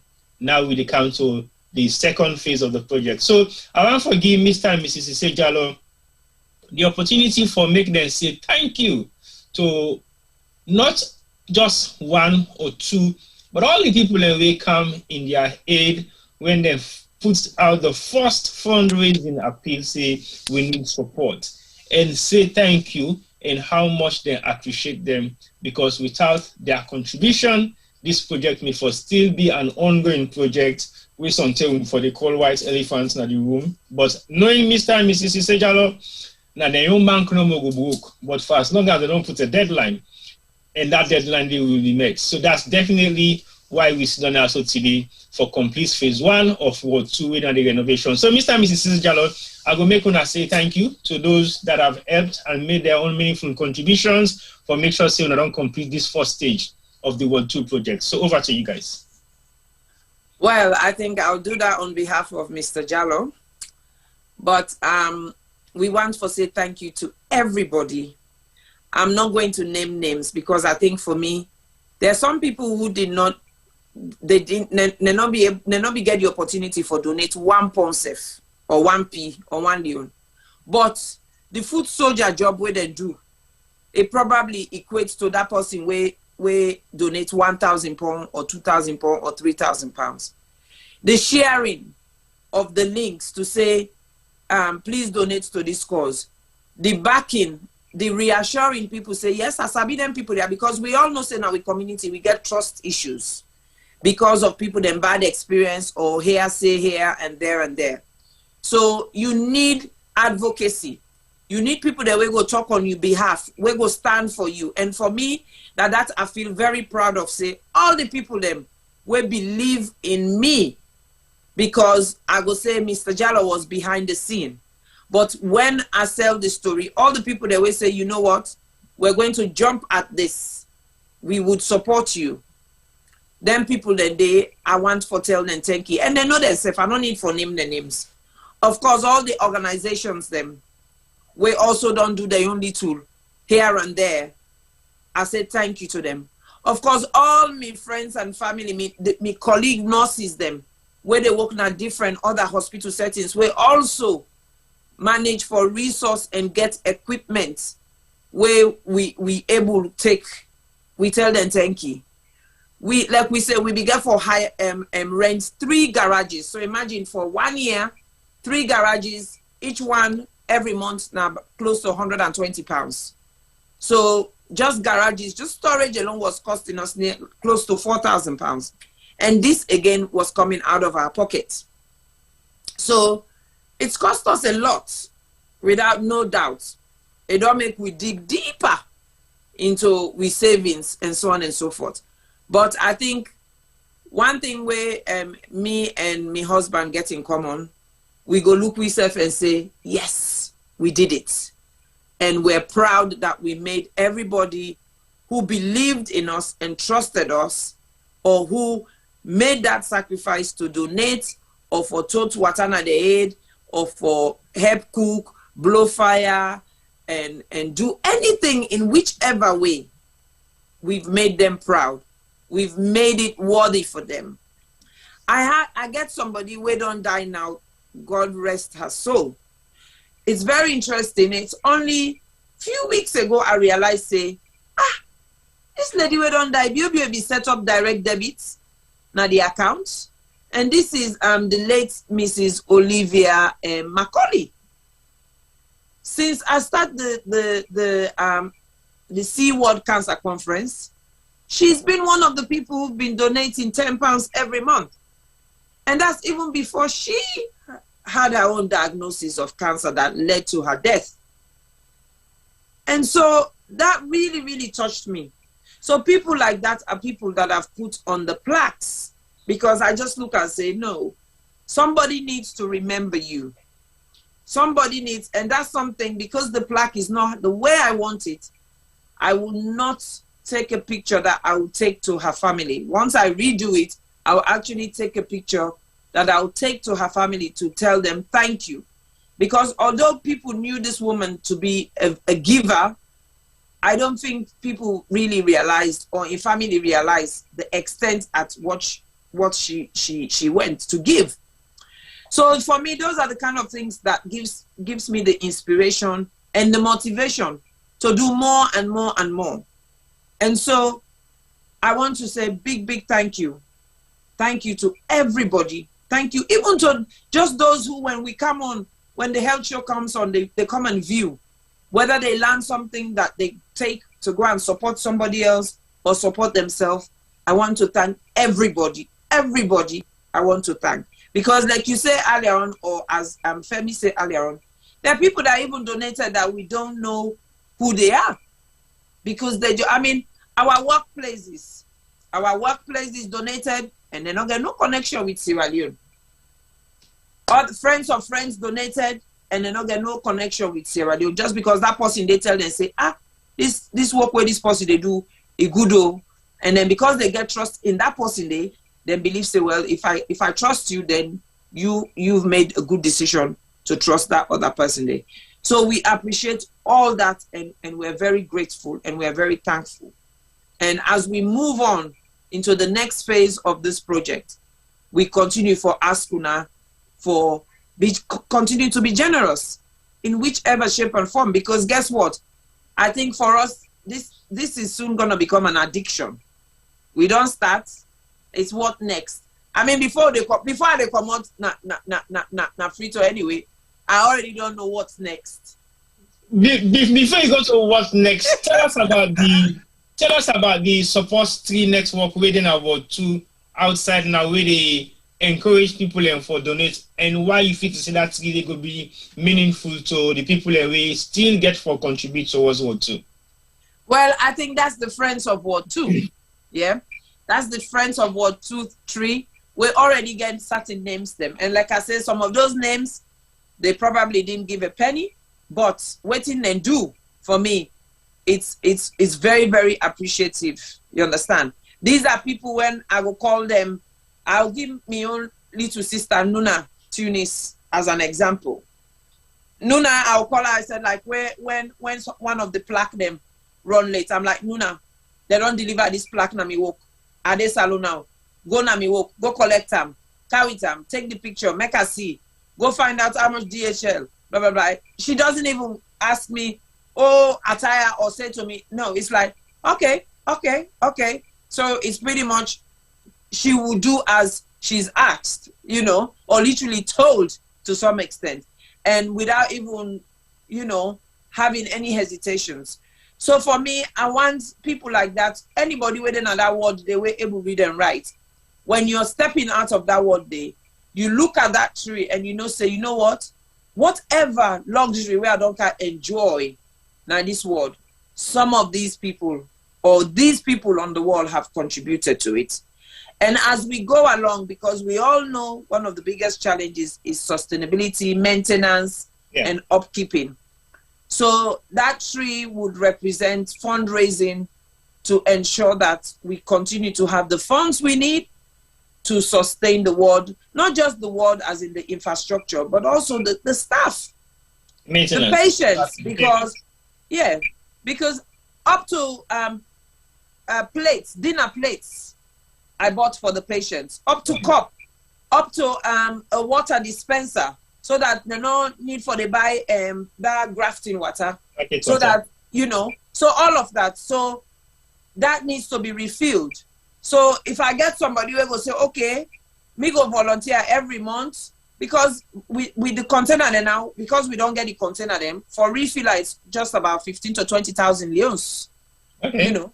So if somebody said to me, okay, Isatta, me the volunteer for the next 6 months, now me responsible for the give 80,000 leons a month, so that we make sure, say, the patients have clean and purified water. So that's all. So somebody like that, a name what for go on that tree, so that people then will not say, you know what, all this way they benefit now. Then people they also with the name they now Now some of the people them. And then we do it in rotation. You know, depending on what you've donated and what you're doing, we can keep your name on it for like a year or two and so on and so forth. But cash donations is minimum £500 or like 6-7 million or like $700 and so on and so forth, US dollars. Because we'll need it to buy bed linens, we'll need it to buy an extra set of like the curtains around the beds, we will need it to buy window curtains, we will need it to give the nurses stipends so that at least we motivate them. And I think one of the things we didn't mention, Tibo, is that whilst all this refurbishment was going on, I was also training the nurses. Yes, I saw some of the videos of that. Yeah, so again, because we not gonna make the place fine, but then the people that where they work, they will not encourage them and develop them. Right. And there is a huge myth that I discovered that a lot of nurses don't want to work on Ward 2 because they're afraid, say, if they smell the chemotherapy stuff, they make them become barren, you know. So wow. We really want to, the one that way they work there right now, one for encourage them and give them incentive for stay, but also we want that for be an opportunity for others who worry for say, actually, you know what, Ward 2 is one of the best wards to come and work on now because we will be well supported. So that is the reason behind that Friends of Ward 2 tree. So Femi, the campaign is gonna change and it's gonna change to Friends of Ward 2 appeal, you know, so that we'll keep Ward 2 sustainable. So 6 months down the line, 12 months down the line, we're able to come back on this platform and say to people, we'll be telling us, say Ward 2 would be nothing like any other ward that has been refurbished, as in it will not be dilapidated in 6 months' time. It will not regress. It will just improve and get better and better. Well, I think that is more than what people are going for your from you, and I believe say majority of all what you don't say it will resonate now so many people in mind them because they believe say sustainability now one of the key factor we I feel say we suffer from in Sierra Leone. But for the fact say you also put measures in place for make sure say we're able to maintain the structure, maintain the facilities and maintain the staff them, I think that's a very, very good idea. Because we know for sure, after 1 or 2 months, the atmosphere, they become normal. Everybody, they go back to their own normal selves. And then they go to think, say, but don't forget about this team, but this is not a long-time project. This anyway, no go about what to do. Let we continue for doing normal stuff. But I feel, say, with the encouragements way you don't put in place, for make sure, say, people can come back on board and support again and give their own small little penny for make sure, say, we're not able to do the running of the maintenance and the running of the activities, the running of the ward itself. I think that's a very good idea. But also, it's just about £8. £8 is roughly about the money we call say 80. Is it 80,000 for a month for fill, yeah. For fill the water bowser then? For fill the water dispenser. Yeah. Okay, so that's basically £8 or possibly even less. Because again, think about that £8. Femi can always say, the amount of coffee or the amount of lunch or breakfast where they spend or where they spend money on a restaurant every other day where you go to work, make a sacrifice a day and decide for get breakfast at home and then you use that money there for making your own contribution to the Friends of Ward 2. So the now new project now Friends of Ward 2, we want to see how Friends of Ward 2, 3, they grow. And you know say when you get thick, if you feed them and you nourish them properly, the leaf then they come blossom. So definitely, we want to see the Ward 3, Ward 2 in 3 grow rapidly.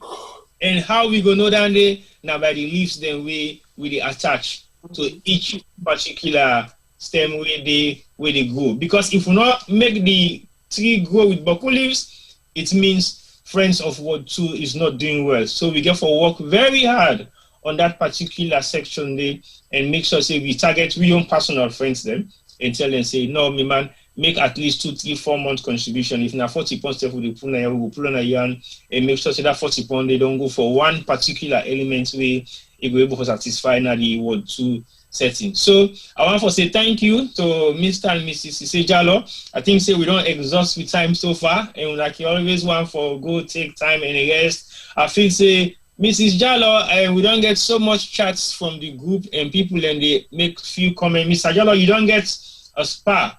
I know say that spa day now something where they want for make you get so that you go relax your muscles then because of the hard work where you don't go put in free time. Mrs. Jalloh. Sorry? I need a holiday. He said the holiday. The holiday go come, but from the spa and so it grow. Sometimes spa this person offer, but the holiday go come. Well, let Mrs. Jalloh for making go through the chats after the program. There you go, make them contact them. But yes. Mrs. Jalloh, one of the requests we get from WeChat, they say you for left all this Boku talk and give Mr. Jalloh a massive big hug. For I give Mr. Jalloh a massive big hug. Thank you very much for accomplishing that. I give Mr. Jalloh a massive big hug. Thank you.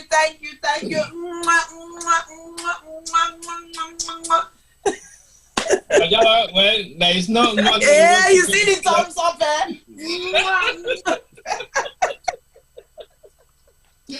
No, you see, all what's in Unadon puts in the public domain today for make the world know is collaboration, working together as a team, working together in partnership with other people, and believing the views and ideas of other people will come on board this particular project and execute them. Salon, we have this knowledge of talking down on people, and when Mr. Jalloh puts in team together, like he clearly states, he treats them with respect, he values their integrity, he values their skills, and he values their idea of how they actually disseminate their own skills in terms of making sure, say, this project gets to where we want them. So if we want to go salon and make a change in any kind of way, how we want to make that change today, we should be thinking working together. We should be thinking brainstorming together. Your idea is always going to be your idea. Not afraid or hesitate for discuss with people that will come on board and help you. And make sure say that your small 2-3 cents idea we get, they add more value to them. Because this idea was born from Isatta visiting the world for fun and then take them through the world and he realized, say, something has to be done. Discuss it with his husband. He said, now that man himself can look at things differently. He said, pay a visit and the thing changed. But it wouldn't have been better if the support we get from people was just peanuts. But guess what? Every single penny counts because the first thing we begin change the project that the amount of donation will come, not financial, but physical, with equipment, with stuff. I physically witnessed a lot of these donations from people that we don't work with Isatta, from people that we not sabi, from organizations that we just believe no more say, this is something that we believe in. We maybe have suffered some of the consequences of cancer in our own lives because people around us have died of cancer, and we realize, say, we possibly don't get someone who puts together one for you. You get other groups, then we say, well, guess what? We are working alongside everything regarding cancer. How can we support you? Some people then they say, how can we support you even though we're not getting nothing for do with cancer, but we care about the health of people in Sierra Leone? How can we support you? So let me think of how we can make our own contribution. It is not impossible. Mr. Jalloh and the team, Nafriton, don't make it possible for make we know say, whenever you want to get something done, you can get it done. No matter what the constraints are, no matter what the red tapes are, no matter what the difficult situations and conditions they will define themselves. We all know say salon are a challenge. But if we put trust in what thing we do, we will be able to execute that trust. Because we put our hands on deck, we need to sit down at corner, we act like for say we are CEOs, and we sit down at the high chair and give directions. You need to get your hands on deck. When Richard Branson started the Virgin Media project, now himself been the sell ticket, now himself been the talk to people, now himself been the initiate most of the ideas then, and then he puts in foot on the ground and deliver. This is a typical example of how you can get things done in Sierra Leone. Mr. and Mrs. Sisay Jalloh, not just believe number say we can get this project done, we don't need to go to Freetown, we can just instruct people can get things done. It's different. When you are on the ground, it makes a lot of difference. Because the kind of impression and footprints where they don't go create in the mindset of the people and where they work for, now you make them able to buy into this program and believe, say, if owner take the chances then for Connaught and can't give you the support, we would go now with 110% support. Only because you guys were there with them, and you are ready to get your hands and feet dirty and make sure that this project has been completed within 10 days, just like how Mr. and Mrs. Sisay Jalloh, we don't actually predict in the initial stage. So let's continue to support each other. Let's continue to buy into each other's idea. And I'm not going to ask Mrs. Sisay Jalloh because you don't make mention, say, before he even left Ward 2, there is another initiation, but then it will be for another program now where Ingo can start for continue for do on his own health show. Mr. Jalloh, you got anything else for updates we on the health show, whether they kickstart back again with the initial concept or will they still go ahead with what we don't left out with? Well, I think, next week we will have a show, a program, because this is November and it's called Movember. It's a month to move and keep, reminding men about their health, especially prostate cancer. So I wouldn't let it go amiss without talking about prostate cancer. So next week I'm going to have a special guest that is not a stranger. We're actually, interestingly, like I say, the health show is achieving so much and it's unfolding in front of our eyes that is so amazing. This is a gentleman, very well known in the public. Nobody ever knew, or people knew quietly, that he suffered from prostate cancer. But through the C Word Annual Conference, he was able to build up confidence and boldly and openly say it to people. And through that, he was then headhunted by Cancer Research UK. And so I think a couple of days ago, I actually shared his video that Cancer Research UK used him as one of the black men, because as we all know, prostate cancer is more prominent in black men than white Caucasians. So he felt really grateful and thankful that I gave him that confidence and support to speak out. So he's coming back because I want us to come and talk about diagnosis and survivorship, and also to remind people that early diagnosis saves lives with every type of illnesses. Of course, there's some type of cancers, irrespective of when you discover it. If it's an aggressive one, it's an aggressive one. But to many types of cancers, if you're vigilant, if you look after yourself, you keep an eye on what they said, you are what you eat and drink. So if you keep an eye on what you eat and drink, when you look after the inside that we don't see, then the inside will look after the outside.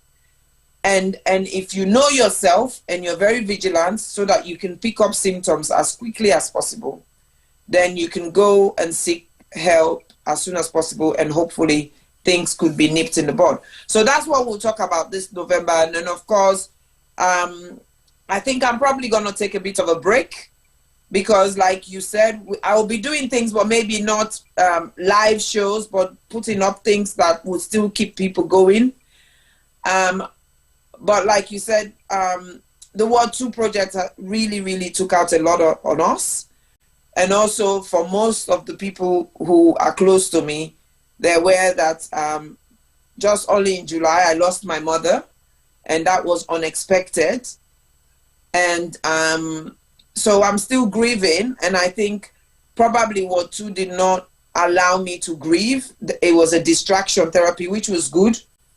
But as I go through the activities of sorting out her personal affairs and so on and so forth, it is becoming harder and harder. So I think I'm going to need to allow myself that space to grieve, really. Okay. And actually, come to some form of acceptance that actually she's no longer here, because it still feels so unreal that she's not here. So, and I think I hope people understand that, and I'll make a statement out, but still, there'll be work going on behind the scene. Okay, we know that for sure. Thank you very much, and definitely we appreciate the fact that you've given us your time again to do the health show for next week, and you will possibly looking at taking a break But I don't think you can take that bait because I know you for sure. Immediately when I start to ask you about what you think about what's going to happen in the next couple of weeks with the health show. Now the health show you already started, but the fair way have to stop you. Say I beg you, I had a lot of the health show they talk about again. Left that one first for next week. We can't talk about prostate cancer. But I just want to say thank you on behalf of the Sierra Leone Media team to you and your lovely husband, Mr. Jalloh. Right now, you get so many big fans them out there looking forward for like you work with them. But guess what? You are not up for nothing. You did. They can't work for anybody. Nobody. I mean, I'm going to cope with her. Just like I know they will cope with me. So let fan no more give me sample. Definitely, you're not up for grab. So I make it clear to the public now. Say, not call me Mr. Jalloh for guide me by your project. So because I know what happened for that last 4 weeks of the meeting, the way they get to that restaurant. So if you are for me part of that, then I'm already not for just count no more. If you don't, if you put all the different arts them on. But definitely, it is amazing, very much amazing to have Mr. Jalloh alongside working on this project because I think myself, I have learned a lot from you guys. I have learned a lot of how you can deal with the projects. Mr. Jalloh don't highlight say no matter how much you plan, it is different when you get on the job itself. So now imagine if you did not have a plan. Disastrous. So definitely we don't want to go down that road. But I want to say thank you to now once more. I think the Sierra Leone Media team don't follow now a lot. And unfortunately, Juma not there today. I think if I don't sketch now a bit more. Even if they go pan assignments, they will send them, but in they come back on time for can complete the assignment then. But I will take them on task on Monday where it come with your show. Because this is supposed to be show, but guess what? I don't hijack them for Mrs. Sisay Jalloh. But I want to say thank you to viewers then for the one that we don't support we all throughout this time. And the one that we don't support the health show, the one that we don't support the World 2 project, and the one that we don't follow we don't start for watch, we don't start for contribute, we don't start for do all things in support for make sure say this project is now done and dusted. Definitely we now go into the next phase. We now how for sustain the word and now for grow the friendship of the word and now for make sure say we're able to do as much as we can in terms of making it possible for this word to be sustainable. So I want to say thank you to Femi. And Femi, I don't tell you, now the next set of bigger video now they can begin put out now for increase the friendship of the world 2. And that friendship of the world 2 day will come out very soon. And when I look out for the Sierra Leone Media documentary on the world 2 itself, we are not for say Isatta say they come on next year, but I will tell us they come on next year, they come on before next year for sure. But I want to say thank you once more to all the one that we don't join we and your contributions in the chat. We so appreciate the fact that we appreciate say them two couple so don't left the shores of UK and go salon and make sure say them complete the World 2 project. If you get any more contribution from me, not forget for look at the website, not forget for go back and the GoFundMe and the account details then we then get. Definitely your contributions is highly needed. Still, if you want to set up a standing order or direct debit, even if it's £5 a month, please do so because there are so many other people who have already done that. So we want for people then become very much familiar to setting up direct debits and standing orders because you go forget for pay this month, you go forget for pay next month. It's only £5. £5 can do a lot in Sierra Leone, especially for the World 2. So if you start off with £5, you can increase it or you can maintain it. So on behalf of the Sierra Leone Media team, I want to extend my thanks and appreciation once more to now all for watching. Until next week, we'll come back with another edition of Femi. How you call him? How the what team? Let me see your business.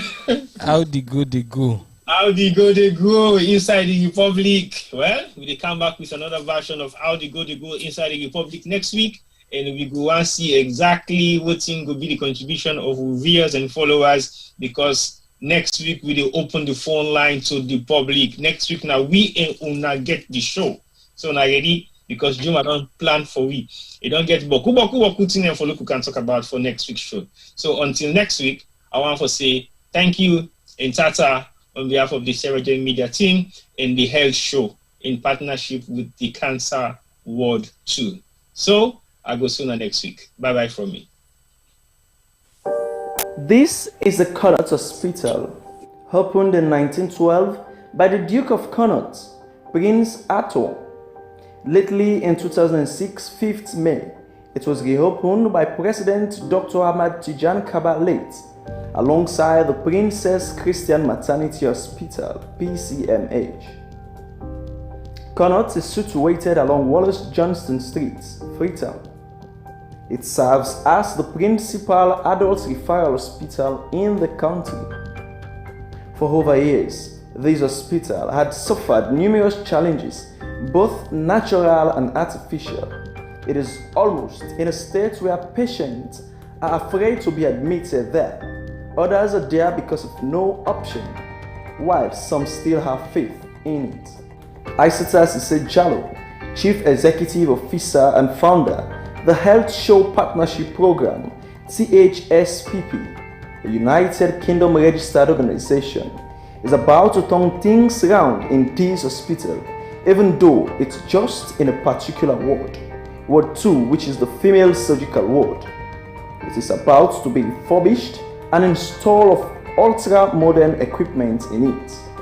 So when I come during my holiday time, working holiday, I would say, 2 years ago, I discovered this ward in this hospital, and I find out, say, this ward, they admit all the women the way they do operation.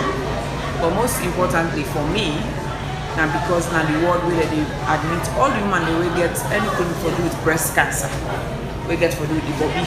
So whether now for let them can operate, cut them bobby or pull some of them bobby, or whether now for let them can give them medicine what they call chemotherapy, or whether not because they're not able to mend them and they struggle, they can't admit them so that they will make them comfortable when now they call palliative care. So now that's make our camp focus on this ward. And of course what camp, the condition where I see the ward, they find out say no refurbishment, care over many years. This is not a 1 year, 2 year problem. This is over many years where they don't make the ward don't get to the state where it be there, where window they broke, wire mesh, the toilet facilities not be good, the bed them, you know, the foot they don't broke, the mattress them, the metal they pull through and so on and so forth. So I decided say, maybe waiting I for do. So, but when I talked to the main doctor, Dr. Small, now he said to me, you look like you're really serious for this thing. You don't go think maybe, other than a one person you they help, you don't go think of another way where we will help more than one person at the same time. I say, okay. I say, you don't ever think, say, maybe you adopt this word? He said, what did that mean? I said, well, you they ask for permission, you take this word, you renovate and you provide anything where you able. Then you do how best you will continue to support the ward and work with the hospital board and management. So that's why I get involved with. So doing this now massive work you do so, you aim at getting anything or what's the benefit if you say you get forget at the end of it all? Well, for me, it's the legacy I leave behind as a Sierra Leonean. For me, the fact that I will get the opportunity and ability and facility for can do something back for the country, that gives me the best satisfaction ever. The country does suffer a lot in terms of the human capital. So for me, it's kind of coming back and reinvesting in not just the human capital, but also in the health and social care of the country, so that we will support the government, work with the government for improve and make it go forward. So just being able to do that for me gives me a humongous satisfaction. How you feel when you do such kind of thing towards the nation? Fulfilling. Absolutely fulfilling. 11th October 2021, officially work commenced. Sheku Ajuma Jalloh, project manager, is also the husband of Isatta. He speaks on the technical aspects of the project. This project is expected to last for 10 days. It is a massive project. Initially, we were just looking at, a renovation or refurbishment, but we've actually encountered a lot of issues, problems, So technically, I think we're able to move as fast as we can. It's because of the team that we actually managed to put together. I've spent at least over 9 months planning this project and putting the team together. And you already see there are, like today, yesterday, there were about 30 people on site. Everyone doing different jobs at the same time. We got 2 weeks to deliver the project. 2 weeks is basically finish everything and hand it over to Isatta Sisay Jalloh, and I said I'm done as a project manager. Well, one of the first challenge is actually the war. You know, as I said earlier on, we didn't actually plan to use mastic. It wasn't part of the plan. We were just basically looking at do the normal prep of the wall, that's basically sanding down to make it as smooth as possible before we start applying any painting. But when we actually inspect the wall itself, the only way we can actually get a good finish is use mastic. The other challenge that we actually face is the bathroom. As you've already seen, you know, we've had a drainage problem which we've been experiencing for many years, because there's a ward downstairs and there is one drainage pipe that runs from this ward and all the way down to the ward downstairs. So there's always blockage, there's always leakage, water leakage and so on. So what we've done, we'll have to look at ways how we can address that problem. So we've actually rerun a pipe, right, which you're not going to see when we actually finish the floor. It's basically under, we're going to concrete on top. So the pipe, the waste pipe is actually underneath. 22nd October 2021. Ward 2 is now a new story to be told, all thanks to the THSPP, furnished and well decorated with 24th century medical equipment, customized pillar cases and bed sheets of the Health Show Partnership Program written in its initial THSPP. On this very day, the facility was officially reopened and also ready for human consumption. Deputy Minister of Health and Sanitation, Dr. Amara Jambai, applauded Jallohs for such a great job. This day is the day for the Jallohs. And we know the role the chair has played in making sure that it happens. We want to say thank you. And by all that has occurred here, we want those of your friends, those of your brothers in other parts of the world that have been sitting on the fence to say nothing happens, nothing good happens in Sierra Leone, more especially Connaught. Tell them it's a big lie. We are ready to rock, and you play the music for us. We will dance to your tune. We will make sure that things happen. This ward is now the best in town, says Dr. Med Mustafa Escobar, with confidence and no hesitation. Dr. Isaac Small, doctor in charge, advised nurses and patients to utilize the facility properly. From the look of things, millions of dollars have been invested in this ward, which is now seen to be in a European or an American standard. Project Manager Jalloh speaks on the money invested and equipment installed. 18 brand new beds and brand new mattresses.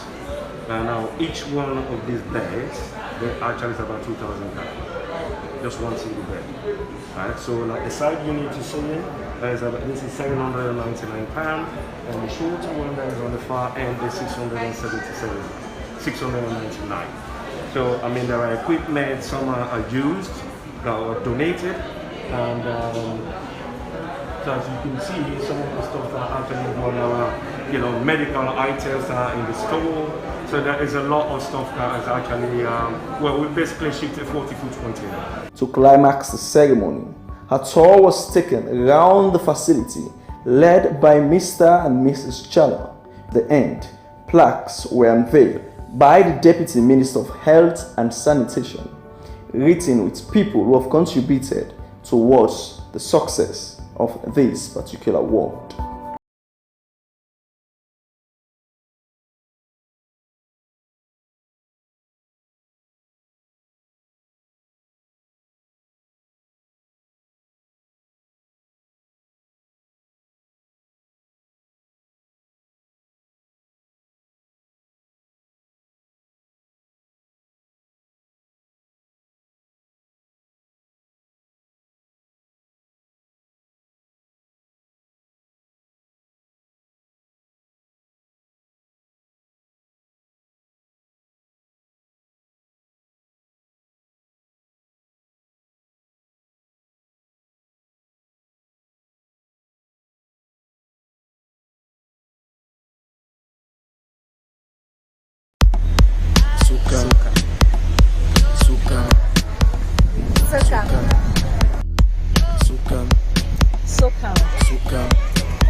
Sukam.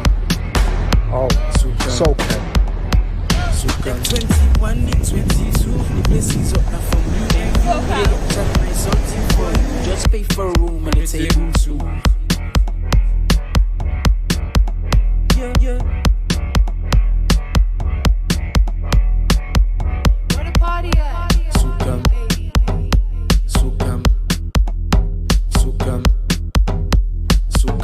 Where the party at? Sukam.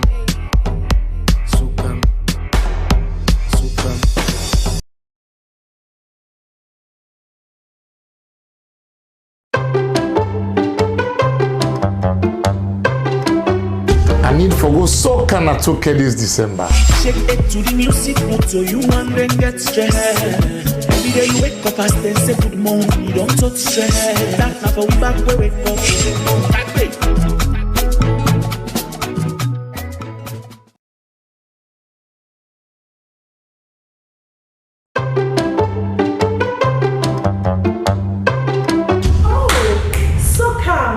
Shake it to the music. Okay, yes, Every day you wake up as then say good morning, you don't touch stress. That now for we back where wake up, back way.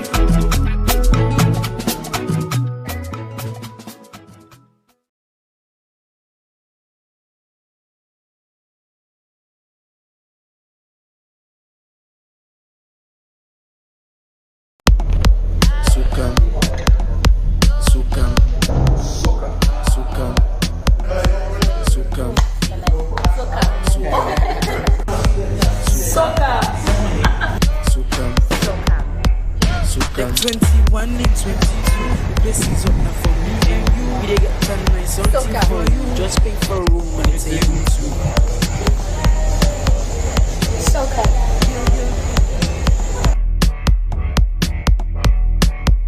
Where the party at? Sukam.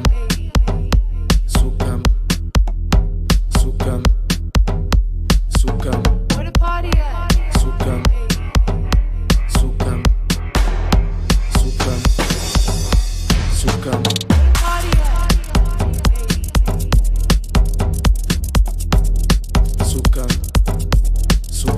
Where the party at?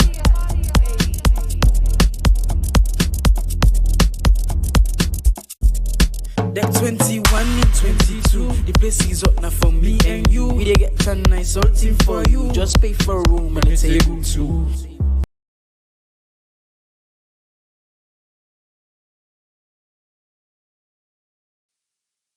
Silverstone Beats. People killing, people dying, children hurting, hear them crying. You can practice what you preach, or would you turn the other cheek? Father, Father, Father, help us, send some guidance from above. People got me questioning, where is the love? See this life we live, oh, we all have to give, oh, yeah. Cause all I see is evil, and too much killing of my people, yeah. So let's bless one another, yeah. So let's help one another. I sing again, yeah. What's me, I don't see this kind of thing where they happen. This not to be education opportunity. Now in we need, let we learn for the share, not to attempt for big greed. You see this life to live, oh, is either we lose or we know. Stop killing one another, let's stand together, yeah. Stop playing the hero, looking at each other like we're zero. On the block with a C, money dip and make every day pan pre, yeah. R.I.P. They took our boys, they take our joy, take our joy. This not the time we stop now crime. Don't blind by this life, your future. Stop the stabbing, stop the killing. Let's love one another. Peace. Where is the love? I see fighting every day, I see dying every day. Why don't we help each other and pave the way for a better life, a life that we all deserve? Instead of killing each other, why don't we preserve? So you wanna be a bad man, he's gonna be a badder man. You got a big knife, he's gonna get a bigger knife. Our people suffered for years in chains. Now we turn on each other, cut for gains. For the ones that send the youth to kill themselves, you pretend to be a father, figure but only care for yourself. You are nothing but the flesh of the devil. You're evil, low life on another level. Think about the mothers in the pain, they go through. You don't care for these kids, they mean nothing to you. But karma only knows the boomerang maneuver. One day, the Green Reaper will be your remover. This head of the range ranting up some sanctimonious food is as poetic verses, ruminate a prophecy given to a sentient dude. So I say it's at ease for you to listen and deduce the wisdom that's gonna liberate and galvanize you. Under the sun, ain't nothing new. That for black on black crimes and breaking news. Under the sun, ain't nothing new. You gotta stand up. Stand up for what you believe in. Gotta stand up. Stand up for what is right. 'Cause if you got me, then I've got you too. Regardless of what you've been through. Even when you're feeling new. Where is the love? Do this if we try. There's no time to waste your time. Together forever, whatever the weather. Us as a unit working together. See, I did not love done, but me heart still not tongue. God don't lift me up, but me heart still not run. You will never go far if you don't know where you're from. So I don't do it for myself, I'ma do it for the young. Plead to my brothers, let's do it for the youngers. Why spend a bag on a jumper? Back where you're from, people dying with hunger. With people then they suffer. You then I you the bluff, it's copper. You're the game, need for change. Let we not get up. Where's the love? Where's the love, yo? Where's the love? I said, where is the love? Little youth, let's take time. Stop all the knife and the gun crime. Think of the future, paint that picture. Get a youth in the future. Peace gonna rain on me. Peace gonna rain on me. Yeah. Let's stop the violence and come together. Get rid of knives and guns and bombs. Let's be together. With peace and love, golden hope through storm and weather. See what is going on. Where is love? Tell me, how do you feel when you see your brothers and sisters lying down the street helplessly? And what will you do if you die today and find yourself in hell? I want to ask you this. Look inside your eyes and answer me with all the truth. Where you get, whose side the love they? when I left. Boku man them get nef. If you live by the nef, you go suffer. You know get sense, you know sabi say nef not for butter. Stabbing guys, yeah that's uncool. When it comes to knives, yeah I'm anti. What happened to fighting guys with your hands, G? When you stab a man, it's not one man you stab. Just remember that you stab a whole family. People killing, people dying, children hurt and hear them crying. You can practice what you preach, or you will turn the other cheek. Father, Father, Father, help us, send some guidance from above. People got me questioning, where is the love? Where is the love? Where is the love? Where is the love? The love, the love. Where is the love? Where is the love? Where is the love? The love, the love.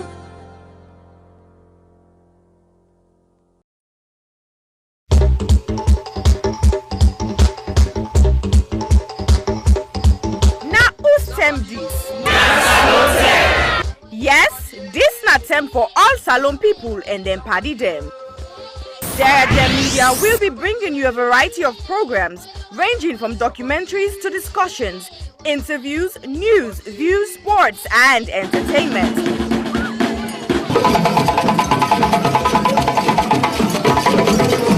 Our programs will contain matters on development, governance, the economy, and issues that are of importance to Sierra Leone. So, no left BNO because we get Bebe program then like Salon discussion, meets the ministers, the President's Hour and the Gladi program, Look Me, I Look You. All this they start soon na www.sierragemedia.org. Now who's term these? Somebody